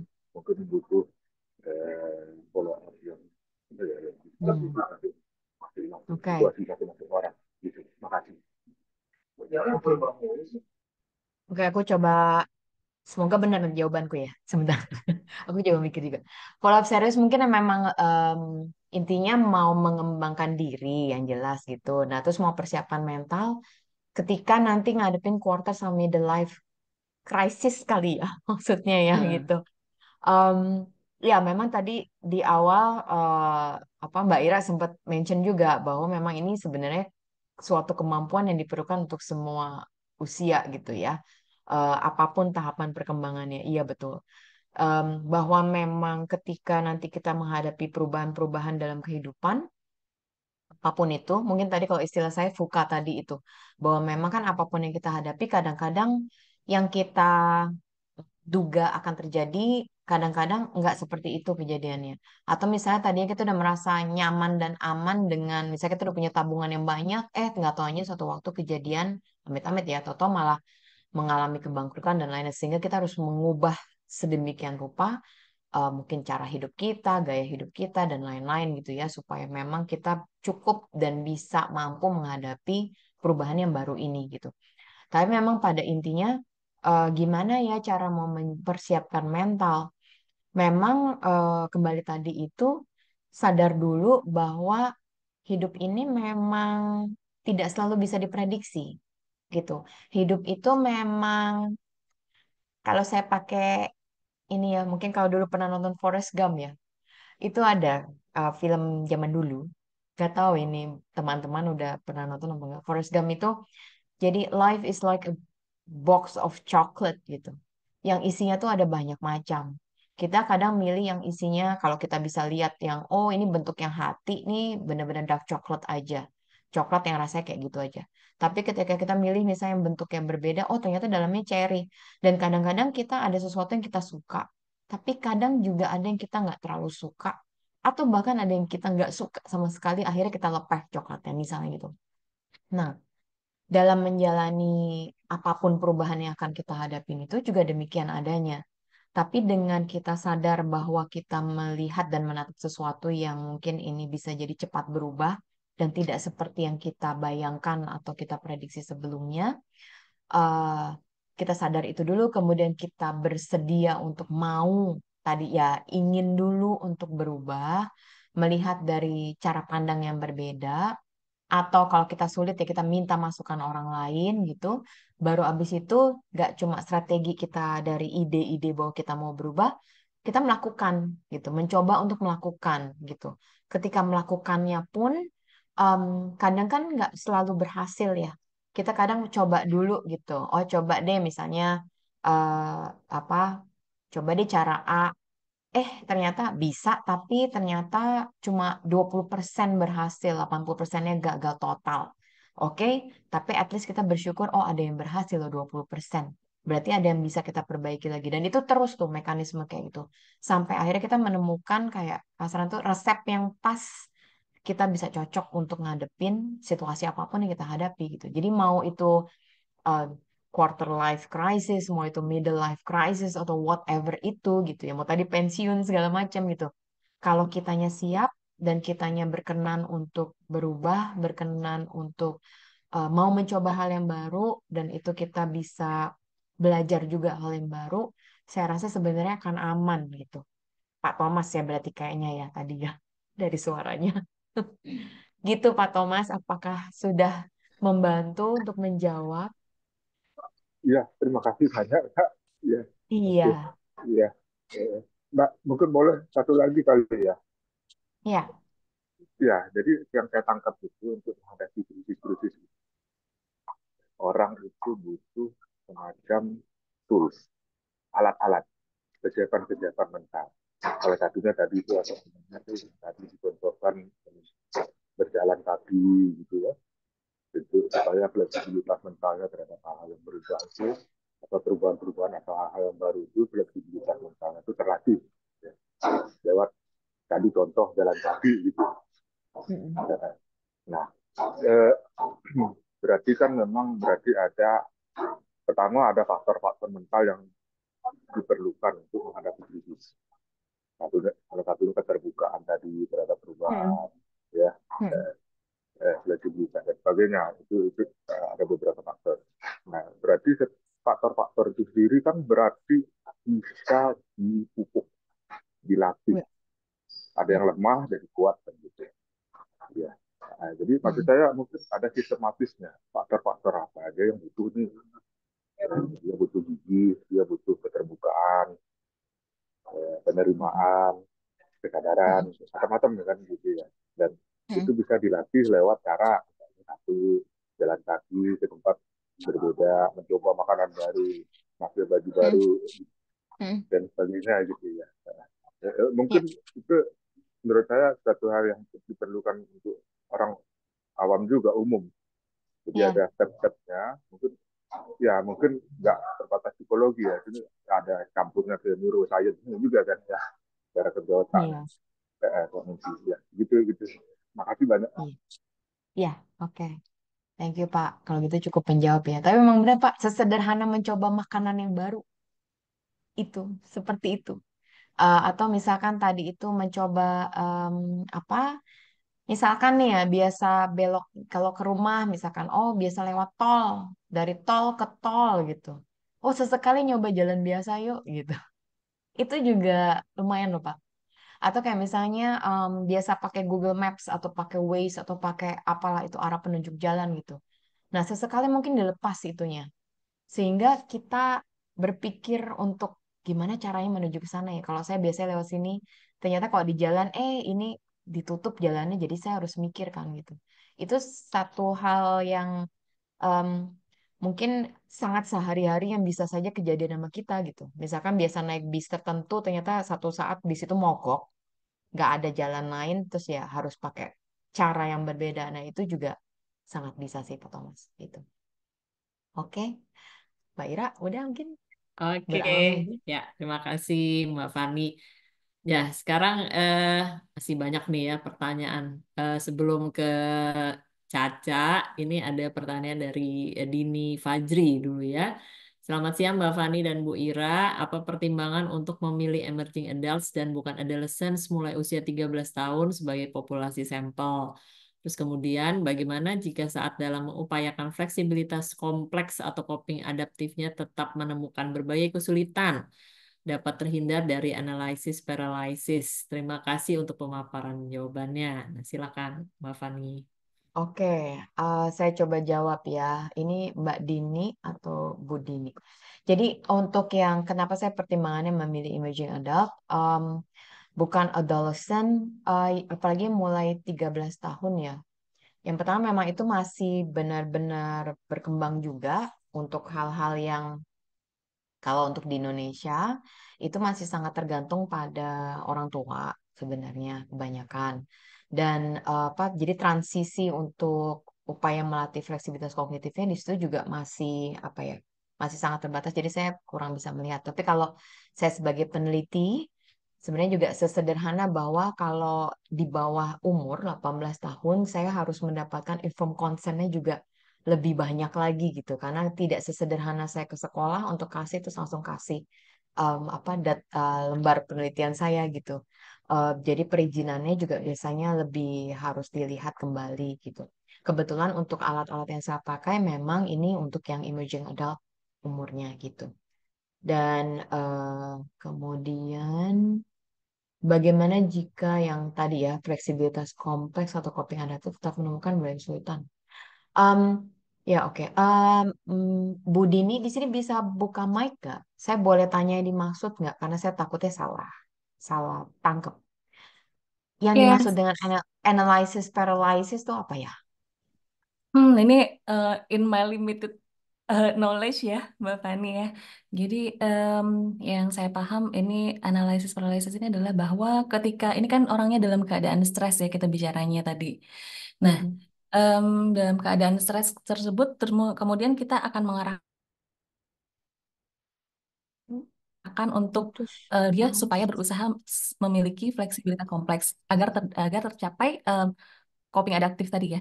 Nah, dalam Ya. fleksibilitas kognitif tadi kan dia harus punya salah satunya yaitu alternatif, yaitu bisa punya persepsi yang lain ataupun Ya. punya solusi alternatif. Nah, itu kan berarti kan dia berpikir ya, Ya. berpikir. Nah, ketika Ya. dia berpikir dan kemudian dia berusaha melakukan hal-hal lain sebagai solusi, eh, kan bisa aja ya dia kemudian menemukan masalah lagi yang baru. Terus Hmm. dia berusaha lagi menemukan lagi masalah yang baru gitu ya. Ya. Eh, Seperti Mm-mm. yang Mbak Mm-mm. Fani tadi sampaikan bahwa life is unpredictable gitu kan. Nah, jadi dalam keadaan seperti itu orang dalam keadaan stres yang saya pahami bisa saja dia akan jatuh pada keadaan berpikir loh kok begini lagi Hmm. gitu ya. Saya Hmm. udah usaha gini. Jadi Ya. karena tadi kan dia dalam usahanya untuk memfleksibelkan kognitifnya, berarti kan dia somehow tetap kognitif gitu ya gitu. Nah, berarti Hmm. kan dia berpikir.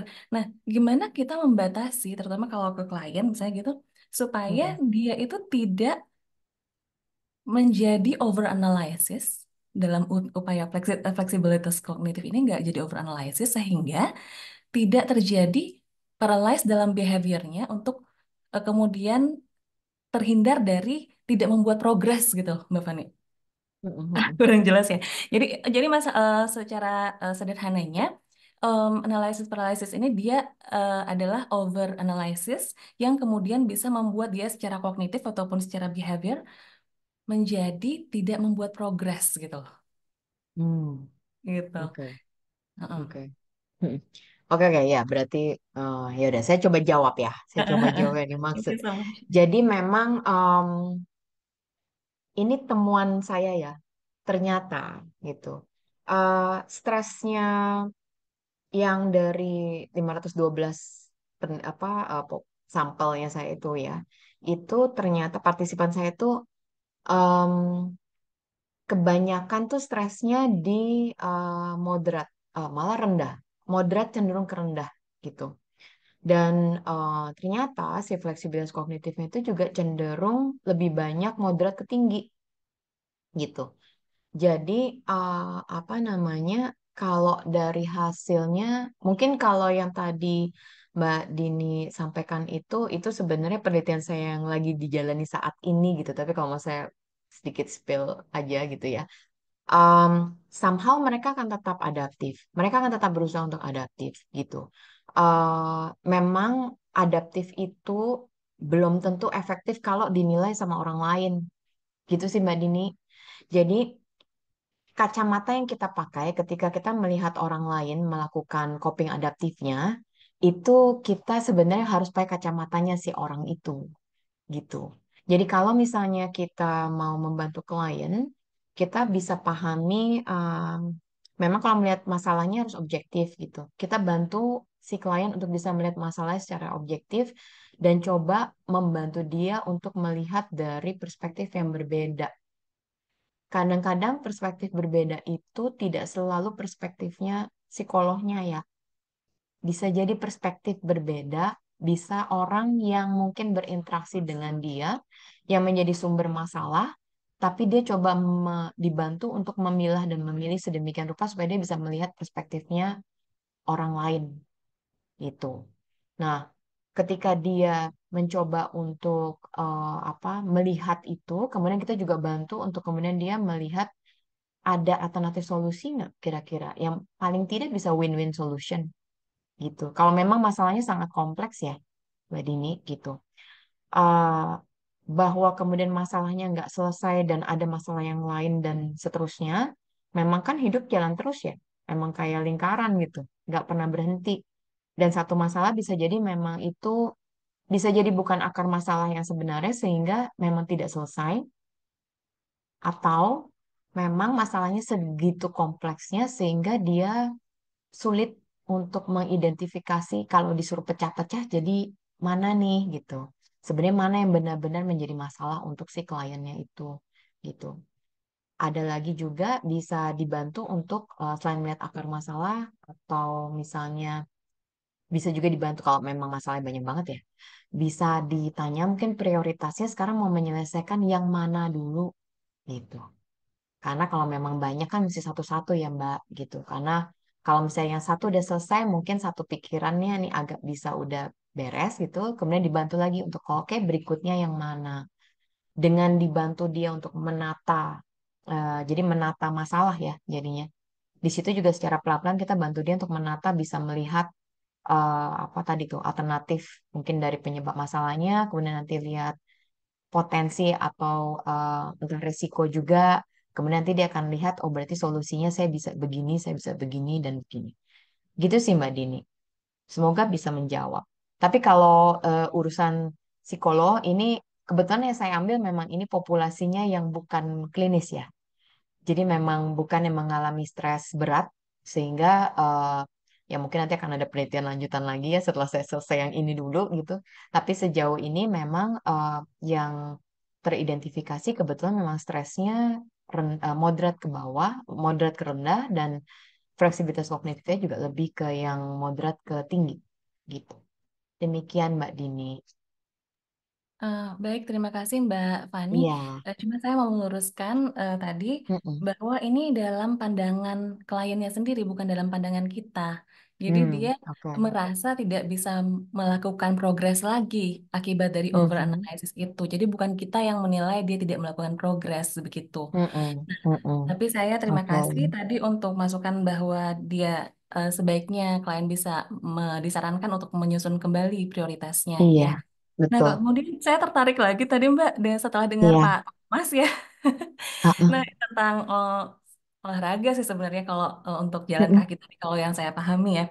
Mm-mm. Nah, kemudian saya kaitkan dengan pada slide dari Mbak Fani tadi ada cognitive flexibility inventory yang sedang Mbak Fani lakukan ya.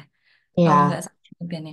Nah, itu apakah sebuah alat ukur atau sebuah rangkaian terapi yang em, kalau boleh tahu itu komponennya meliputi aspek apa aja ya, Mbak?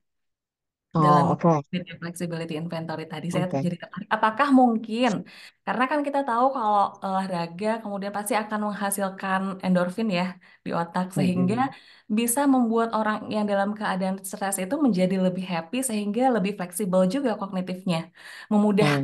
memudahkan untuk lebih fleksibel kognitifnya gitu. Nah, itu Ya. apakah ada komponen tersebut juga di dalamnya sehingga lebih secara holistik gitu ya, agak Oke. eh, pendekatannya. Terima kasih Mbak Fani dan Mbak Wira. Iya. Oke, Mbak Dini, saya coba jawab lagi. Jadi, kalau untuk CFI sendiri yang memang saya pakai kemarin, ini bentuknya kuesioner, Mbak. Dan ini dikembangkannya oleh Dennis van der Wal dari 2010, kemudian saya adaptasi untuk di Indonesia.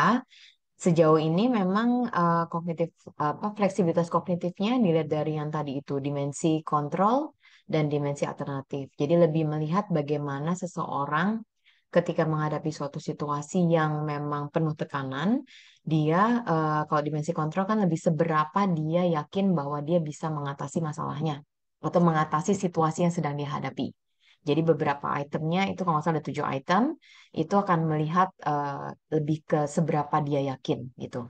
Nah, kemudian kalau yang apa dimensi alternatifnya itu memang di situ ada 2 hal besar yang perlu dilihat. Yang pertama, gimana dia mampu melihat suatu permasalahan dari perspektif yang berbeda atau perspektif yang lain. Kemudian yang kedua adalah ketika dia menghasilkan gagasan dalam bentuk alternatif solusi ketika dia menghadapi situasi yang sulit gitu. Jadi memang di sini kebetulan belum ada kaitannya dengan yang tadi itu olahraga. Mungkin nanti penelitian yang berikutnya. Sejauh ini saya masih pakainya yang apa kuesioner aja gitu. Belum belum saya kaitkan dengan kegiatan fisik gitu. Tapi memang kalau orang happy sih, harusnya sih juga itu oke ya Mbak Ira ya. Nanti penelitian well-being itu kayak nanti. Iya Mbak Fani, ya jadi intinya terus simpul-simpul keruwetan di otak itu juga Iya, kebuka. semakin longgar gitu ya, lebih Iya, mudah untuk benar. mencerna segala sesuatu gitu ya. Betul. Oke, Ya. nah sebelum kita lanjut nih Mbak Fani, moga-moga sudah cukup menjawab ya Mbak Dini ya. Kita Terima kasih Mbak Fani. Jadi ini adalah alat ukur ya Mbak ya, kalau saya mau Iya, konfirmasi. Alat ukur, betul. baik-baik. Hal Baik. ukur. uh-uh. Terima kasih banyak. Yes. Ya, sama-sama. Nah, sebelum kita lanjut ke pertanyaan berikutnya, ini dari fakultas juga mengingatkan untuk para peserta untuk mengisi daftar hadirnya yang linknya sudah dituliskan di chat box ya. Mohon Bapak Ibu semua, Mas dan Mbak, itu jangan lupa mengisi daftar hadirnya dan itu daftar hadirnya juga nanti supaya memudahkan ya kalau untuk mendapat sertifikat dan sebagainya. Nah, ini ada pertanyaan dari the most famous ini Ibu Hanum kayaknya nih ya. Moga-moga Ibu Hanum yang kita kenal ya. Iya. Hai Oke, halo Hanum. Mbak Halo Mbak Fani, hasil penelitiannya menarik sekali. Yang aku tangkap adalah fleksibilitas kognitif dapat terpicu oleh kesadaran kita terkait kondisi diri. Ketika kita terpicu, muncul kesadarannya dan itu jadi kunci. Nah, kesadaran ini terkadang kan sangat perlu memiliki critical thinking menurutku. Bagaimana dengan orang-orang yang critical thinkingnya rendah? Silakan Mbak Fani. Hmm. Oke, jadi memang ini kaitannya dengan critical thinking skill ya, Mbak Hanum. Memang itu pasti ada kaitannya sih, dan juga ada juga yang mengkaitkan dengan kreativitas juga tuh di situ. Jadi harus creative thinking dan lain-lain. Memang ini kesadarannya terpacu oleh situasi di luar diri kita. Iya, karena memang yang saya teliti memang lihat apa keterkaitannya dengan situasi yang membuat dia merasa tertekan gitu. Iya, memang sangat memerlukan critical thinking, betul. Tapi kalau yang critical thinkingnya rendah, bagaimana gitu? Ya, di sini em,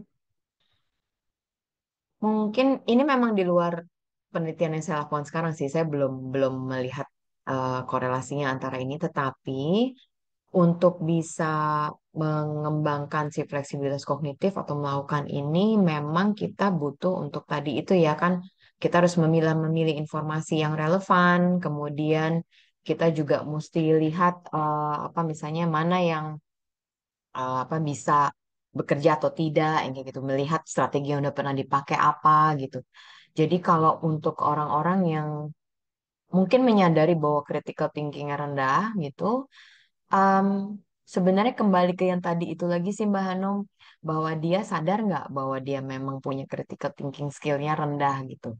Kalau memang critical thinking skill-nya rendah, mungkin dia kalau dia sudah ingin untuk berubah, at least dia berusaha untuk tadi itu kali ya, kayak meng-cross-check informasi yang dia punya, atau misalnya dia berusaha untuk melengkapi informasi mungkin yang selama ini Kalau tadi istilah saya bangunan pengetahuannya mungkin masih belum banyak, yaitu dikembangkan dulu. Terus selama ini yang udah dilakukan kayak apa? Jadi dia lebih melakukan reflective thinking juga di dalamnya. Dengan dia melihat bahwa oh informasi yang dia punya itu sudah cukup lengkap, kemudian dia bisa apa namanya?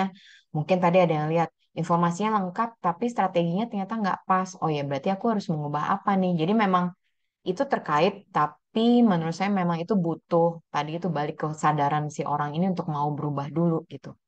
Bahwa kemudian nanti dari mungkin bentuknya gagasan, kemudian dia melakukan. Nah, ini yang kadang menjadi PR karena ingin itu belum tentu akhirnya melakukan, ya kan gitu. Kadang kita hanya hanya sebatasnya baru bentuknya gagasan, tapi untuk mengeksekusinya itu kadang kita butuh itu ada tantangan lagi yang lainnya dan ini memang jadi PR.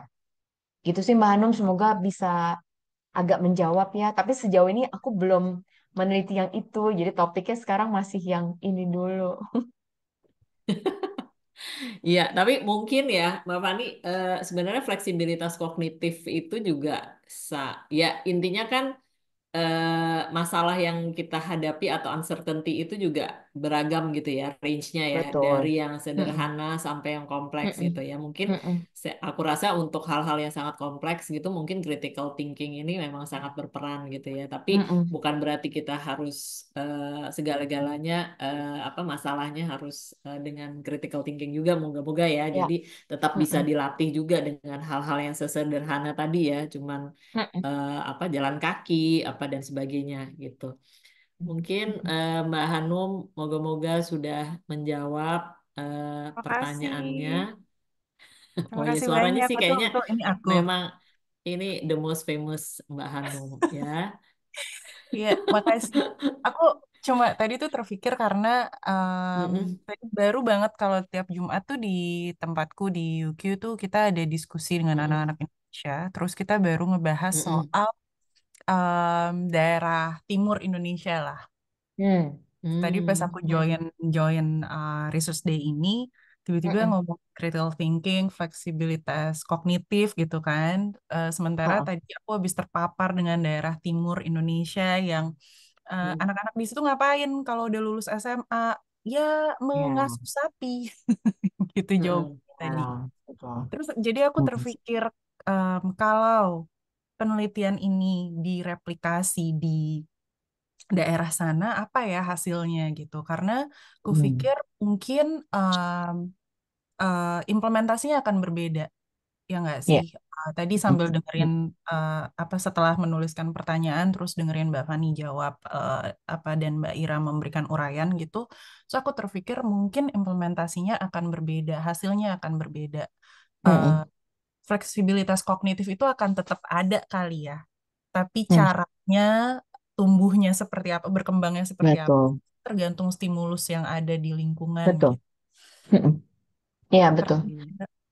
Ya, Oh, ibaratnya di sini kita mungkin tidak ada yang bisa mengasuh sapi gitu ya, tapi mungkin di sana ada kecerdasan lain gitu ya yang berkembang ya betul. Num ya. Betul, betul, Iya. betul. Nature intelligence-nya pasti lebih gede kalau di Iya, luar Iya, kita mah. Kita mah iya, iya. iya. nggak ada apa-apanya Kita gitu. Tapi kalau mereka udah iya. jago banget gitu. Jadi ya Street memang smartnya beda ya, street smart ya. antara di kota Mm-mm. sama di pedalaman gitu. Kalau kita Iya. mungkin di sana bertahan hidupnya juga sulit gitu ya, tapi di Iya. Betul, mereka lebih bisa, Mm-mm. kemampuannya lebih Mm-mm. tinggi. Mm-mm. gitu. Tapi Iya. em, keren sih Mbak penelitian Mbak Fani. Aku suka. Thank you. Terima kasih. Iya, Thank makasih. you, Mbak Hanum. Oke, nah berikutnya ini ada lagi pertanyaan dari Sih. Gabriela ya, Mbak Fani ya. Oh iya. Nah, ini berkaitan dengan budaya nih. Ya, saya penasaran mengenai peran budaya dalam mengembangkan fleksibilitas kognitif terkait di Indonesia yang budayanya kolektif dan cenderung agreeable dan menghargai kepatuhan. Apakah dapat memengaruhi fleksibilitas kognitif untuk coping adaptif? Nah, ini kayaknya Hmm. eh, kaitannya sama Oke. budaya kita. Silakan, Mbak Fani. Ya, oke. Terima kasih pertanyaannya, Gabriela. Ya, memang kalau untuk konteks budaya, ya sekali lagi, yang penelitian yang ini saya share sekarang ini, memang saya belum mengkaitkan dengan budaya. Tapi kalau saya coba untuk mencoba jawab saja ya. Jadi kalau budayanya Indonesia memang kolektif, cenderung agreeable, menghargai kepatuhan gitu. Em, Sepertinya memang di sini tetap kok sebagai individu, biarpun biarpun itu kayak misalnya, kayaknya teratur banget ya, maunya tuh yang harus menjaga apa istilah konformitas ya, maunya yang konform aja gitu, harus yang itu aja, memang nggak bisa dobrak budaya gitu. Tapi kan anyway balik lagi, ketika misalkan seseorang merasa bahwa yang keteraturan yang dihadapi itu sebagai situasi yang justru menantang atau justru itu membuat dia memberi tantangan baru atau tekanan baru, berarti kan dia akan berusaha untuk berubah tuh, ya. Nah, di sini memang tetap sih akan bisa mempengaruhi fleksibilitas kognitifnya dia. Paling tidak dia akan mencari cara supaya dia bisa bertahan dalam situasi yang mungkin apa mungkin dia inginnya sesuatu yang berbeda di tengah-tengah yang semua orang sama aja gitu. Itu kan juga challenge ya buat dia gitu. Jadi hal ini bisa kita lihat bahwa nggak melulu yang misalkan budayanya kolektif berarti fleksibilitas kognitifnya nggak mungkin dong bisa berkembang gitu. Enggak kok gitu. Situasi setiap orang itu sangat dinamis gitu. Dan seberapa adaptifnya yang dia lakukan itu apa dari penelitian saya yang saya spill lagi yang belakang ya, itu em, apa somehow bahkan tidak ini ya, kepribadiannya mau gimana pun itu dia akan tetap berjuang untuk apa mencari cara yang membuat dia lebih nyaman, yang mana dia akan lebih bisa adaptasi gitu dengan perubahan yang dia harus hadapi.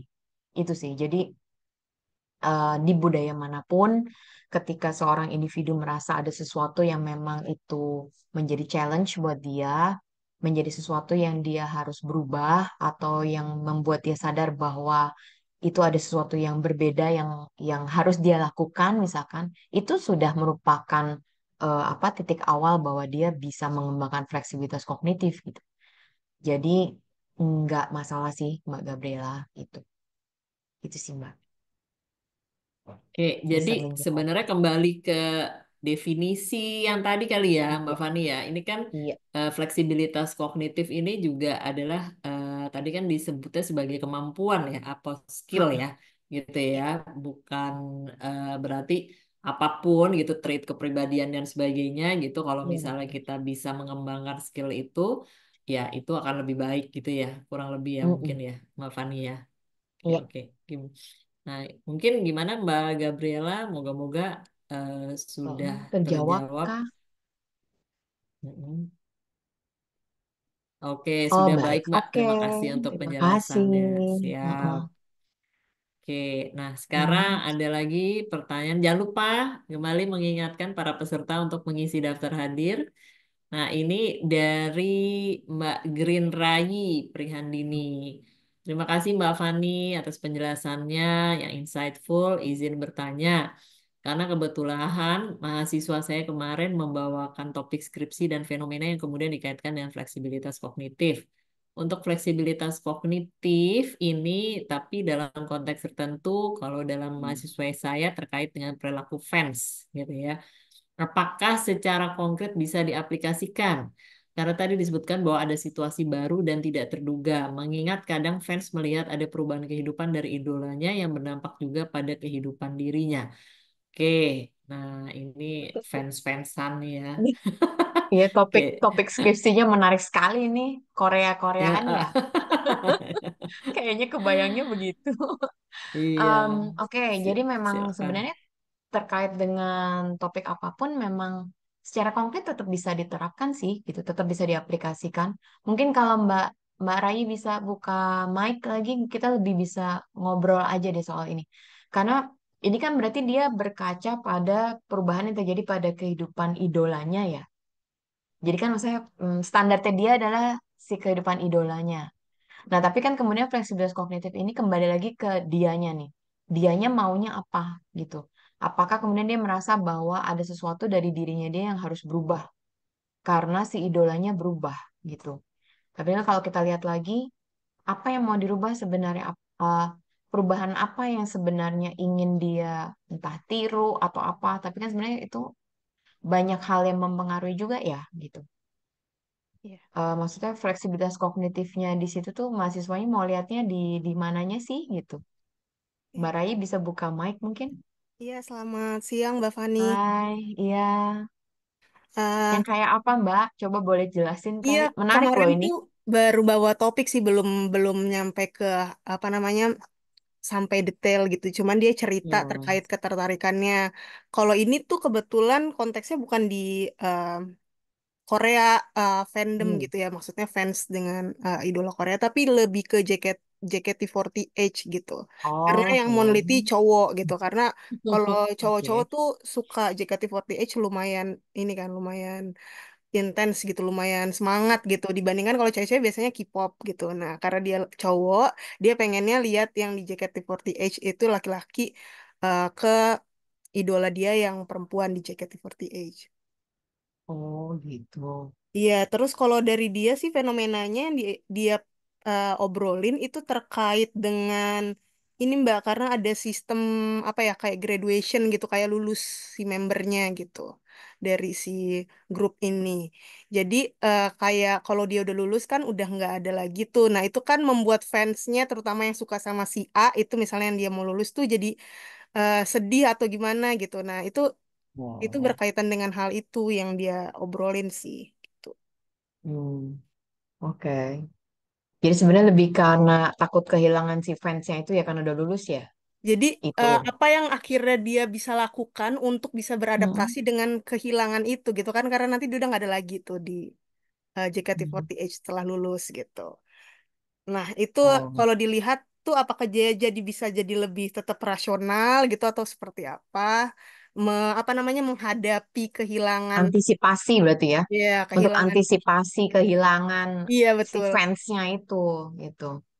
Oke, menarik banget sih itu. Mungkin ini Cuma berkaitan juga dengan ini kali ya, Mbak Fani, dengan eh, regulasi regulasi emosinya gitu ya pada iya, saat dia menerima apa iya. menghadapi pengalaman itu. Aku rasa sih juga pada saat kita menghadapi suatu apa ya pengalaman baru apa dan sebagainya, emosi itu juga pastinya ikut Iya. serta gitu ya. Ada hal-hal tersebut gitu Iya. ya, Mbak Fani ya. Mungkin Mm-mm, ini yang mm-mm, kemudian gimana sih kita mm-mm. menghadapi dan bisa meneruskan kehidupan ini dengan lebih baik gitu ya. Setelah merasa Iya, iya. kehilangan atau apa gitu. Iya. Ya. Jadi copingnya lebih karena memang ingin apa ya? Ingin tetap merasa nyaman, berharap itu fansnya dia tetap akan ada terus gitu ya. Terus dia harus mencari cara sebenarnya.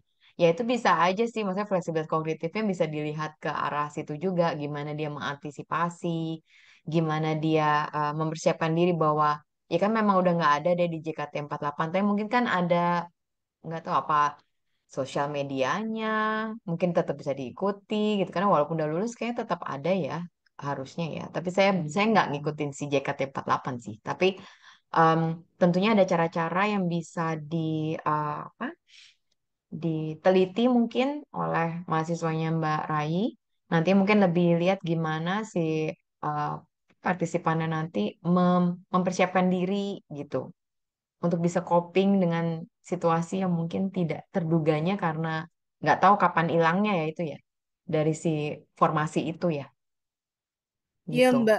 Lalu kemudian juga katanya kalau misalnya udah berhenti kan pasti nanti akan berhenti. Nah kalau udah berhenti tuh dia apakah tetap mendukung dan menghargai keputusan si anggota tersebut gitu atau seperti apa gitu. Iya ya. Mungkin masih perlu diajak banyak ngobrol Mbak Benar-benar. mahasiswanya.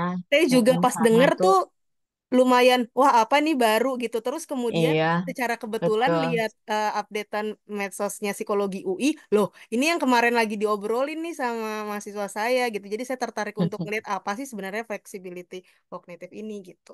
Iya, oke. Masih perlu mempertajam lagi Mbak variabel yang mau ditelitinya tuh apa lagi Iya, gitu. dia Bukan cuma masih pengen. flexible coding karena konteksnya udah menarik sih cuma lebih apanya berarti yang mau dilihat gitu. Iya, baru Gitu. ngobrol sampai ke fenomena aja sih Mbak, belum nyampe ke Iya. yang secara Oke. detail gitu. Selamat membimbing ya Mbak Rayi. Mm-mm. Nah iya, terima kasih juga udah mengangkat topik ini gitu. Jadi saya jadi Iya. punya pemahaman baru gitu untuk Oke, nanti bisa sama-sama. ngobrol lebih dalam. Makasih Mbak Fani dan Mbak Ira. Iya. Oh, oke, oke. Iya. Nih, saya dapat sedikit bocoran nih ya, Mbak Fani. Kebetulan si Apa tuh? Caca nih, ya ada relasi khusus lah ya dengan budaya-budaya itu. Jadi, kayak katanya nih, kalau budaya fansnya itu terbiasa dengan regulasi, misalnya nggak boleh pacaran, gitu. Nah, kalau udah wisuda tuh mungkin jadinya si yang kita fansin terus jadi pacaran, gitu loh. Nah, mungkin seperti itu ya. Moga-moga bener ya, Cak. Apa ininya seperti itu ya. Apa jadi efeknya ke kita sebagai fans itu kan jadi sedih. Nah, mungkin ini Mbak Rayi nanti bisa mengeksplor lagi ya. Mungkin lebih cocoknya ke parasosial atau regulasi emosi gitu ya. Fenomenanya lebih ke sana ya. Oke. Oke, nah kita lanjut nih ada pertanyaan lagi Mbak Fani dari Mbak Dina Novitasari. Terima kasih Ibu atas materi yang disampaikan. Izin bertanya jika kita sudah cukup awareness terhadap masalah yang sedang dihadapi, memiliki kemampuan yang besar untuk mengembangkan diri, bahkan cukup yakin juga dengan kemampuan kita. Tapi untuk aksinya sendiri terkadang tidak ada. Itu pertanyaannya, apa saja sih yang bisa menjadi penghalang dari fleksibilitas kognitif menuju aksi tersebut? Nah, ini gimana nih Oke. mendobrak gitu ya, supaya Ini harus niatnya spill. tadi, gitu ya, niatnya tadi tuh jadi kenyataan gitu loh. Gitu. Iya. Gimana tuh Iya, Mbak betul. Fani? Ya, jadi kan jangan lupa bahwa fleksibilitas berpikir ini, apa kognitif ini kan memang melibatkan ada aspek yang terkait dengan lebih ke gagasan ya, lebih membuat gagasan, memahami perspektif itu lebih ke gagasan, lebih ke berpikirnya. Tapi ada yang perilaku. Nah, perilaku ini memang tadi itu seperti saya bilang kadang orang ingin atau mau, tapi nggak dieksekusi, tidak dinyatakan gitu. Karena kalau saya mengacu pada yang saya pakai ya si Dennis on the Roll tuh. Ternyata itu ada dimensi yang sangat kuat yaitu si kontrol tadi itu. Jadi kalau yang bersangkutan sebenarnya itu bukan masalah cukup yakin aja tapi dia yakin bahwa dia bisa mengatasi situasi yang lagi dia hadapin. Kalau dia nggak yakin, itu gagasannya ternyata cuma ingin aja, nggak nyampe eksekusi gitu. Ini udah spill yang penelitian ujung sih Mbak sebenarnya, tapi ini nanti. Jadi tuh ada penelitian kualitatif yang saya lanjutkan lagi gitu. Nah itu apa? Memang ternyata begitu. Kalau misalnya dia merasa ada nggak yakin sedikit aja, ya udah, itu dia nggak jadi jalanin. Ya cuma dia tahu dia harus melakukan A B C D E F G ya, tapi nggak ada yang dilaksanakan. Kalau kalau misalnya ditelusur lagi dia bilang karena saya nggak yakin, Mbak. Ntar kalau saya begini, saya ngelakuin si A, nggak selesai deh, Mbak. Kayak jadi itu hanya menjadi gagasan saja. Jadinya di ranahnya ranah kognitif aja tuh lebih dia mengadaptasi strategi berpikir, iya, tapi tidak sampai ke ranah perilakunya. Memang ini kejadian, memang ada. Penghalangnya ya yang paling besar adalah si itu apa seberapa besar dia apa punya efikasi diri atau dia seberapa yakin bahwa dia bisa handle masalah yang dia hadapi itu gitu Oke, gitu oke. sih itu yang paling gede yang paling mempengaruhi karena memang dari penelitian yang saya lakukan ini kan memang hanya dua dimensi itu yang dilihat dan Mm-mm. ketika dimensi kontrolnya itu rendah itu memang alternatifnya nggak bakalan dijalanin. Padahal dia udah bisa lihat masalah dari sudut yang berbeda, solusinya udah bagus banget, tapi nggak bakal eksekusi. Karena dia nggak yakin dengan alternatif solusi yang dia punya itu. Secerdas apapun Ya, alternatif solusinya, gitu. Karena dia ya, nggak ya. yakin dia takut, gitu. Itu sih. Jadi kita juga harus punya willingness ini juga harus dibarengi dengan tingkat keyakinan kita bahwa kita bisa melakukan itu gitu Iya, ya, Mbak iya, Fani ya, gitu. heeh, Nah, tapi heeh, mungkin betul. efikasi diri atau self efficacy ini juga biasanya kita bisa dapatkannya tuh dari gimana tuh Mbak Fani? Kalau Bisa misalnya kita juga dari supaya ini. jadi yakin gitu. Ha-ha. Bisa dari feedback dari orang terdekat juga sih. Bisa misalkan kita, Hmm. jadi dari yang penelitian saya itu ada ada orang yang punya semacam apa ya, backingnya kuat banget itu. Teman-teman deketnya justru yang Oh. mendorong dia tuh, ayo kamu pasti bisa, kamu pasti bisa. Jadi kalau kita Hmm. punya dukungan sosial yang baik, itu akan terbantu sekali itu. Walaupun dianya mungkin nggak yakin itu, tapi dengan dukungan yang tepat dari orang yang signifikan, orang terdekatnya, itu akan terbantu banget gitu untuk bisa menjadi itu, dia mau mencoba dulu untuk melakukan gitu. Dan ketika Hmm. misalnya pun ada mungkin kan nggak 100% langsung berhasil dan efektif ya. Nah, itu apa kayak support yang dia dapatkan dari orang itu juga sangat amat berharga buat dia. Ketika dia dapat dukungan yang positif, itu akan membuat dia berani lagi untuk mencoba alternatif yang lainnya gitu. Dan itu mungkin peran dari orang-orang terdekat ya, atau yang memang kalau kita berada di sekeliling, kita tahu ada teman kita yang kayak gitu, ya kita bantu gitu. Itu sih Mbak. Oh Mbak ya, Dina jadi mungkin bisa terjawab kan? Mm-mm. support dari lingkungan tuh Iya, sangat efektif, ya, terutamanya yang support positif ya, gitu ya. iya, Dan sekarang iya, kadang-kadang kita dengar tuh ya, kalau istilah anak-anak zaman now itu juga ada toxic relationship lah apa dan sebagainya gitu ya. Tapi ini kita iya, coba support dan sekecil apapun keberhasilannya kita juga bisa appreciate itu secara betul, positif gitu ya. Nah, itu yang kemudian kalau misalnya ada orang lain yang tadi efikasi dirinya rendah, itu mau nggak mau iya, nanti pasti insya Allah secara bertahap itu akan meningkat gitu ya, Mbak betul, Fani. Ini dari betul. tadi dengerinnya ya, para pemirsa nih ya, para peserta research day ini dengerinnya. Nah, kalau itu tuh masih akan diteliti apa dan sebagainya. Jadi kayaknya kalau misalnya nanti kita udah selesai gitu ya studinya Mbak Fani, ini kita support juga nih ya secara positif, ceritanya mungkin akan lebih lengkap lagi gitu ya Mbak Fani Betul, ya. Mungkin sudah betul. banyak pertanyaan lebih banyak lagi gitu, pertanyaan-pertanyaan yang tadi belum bisa terjawab secara yakin gitu ya, tapi dengan Iya, hasil penelitian Mbak Fani ini nanti bisa terjawab dengan lebih jelas gitu, lebih clear iya. gitu ya Mbak Fani Didoakan ya. saja. Iya, mari kita Semoga cepat doakan selesai. semoga jadi efikasi dirinya Mbak Fani juga semakin Betul. tinggi dan tinggi gitu. Oke, nah di sini sudah tidak ada pertanyaan lagi, kayaknya Mbak Fani itu. Ya. Nah, cuman nih ada satu komentar dari Mbak Riri gitu ya. Tadi di, beliau bilang berarti benar ya yang bilang usahakanlah paling tidak sekali setahun coba lakukan sesuatu yang sama sekali baru buat kita apapun itu. Ya, ini kayaknya keren banget ya. Dulu saya pikir itu supaya dapat pengalaman baru saja, tapi ternyata itu ada sumbangannya untuk kognisi kita, gitu ya Mbak Fani. Nah, itu rangkuman juga dari Mbak Riri gitu ya, untuk meningkatkan fleksibilitas kognitif. Nah, mungkin ada closing statement dari Mbak Fani yang mau disampaikan. Em, Mungkin lebih tadi itu ya. Kita harus lebih apa ya? Membiarkan diri kita sesekali deh mengalami yang berbeda. Itu aja. Jadi itu Ya, akan ya. membantu kita untuk berkembang gitu. Keluarlah dari comfort zone sekali-kali gitu. Tentu kalau nggak yakin, gandengan aja sama orang terdekat. Dia akan membantu juga nanti.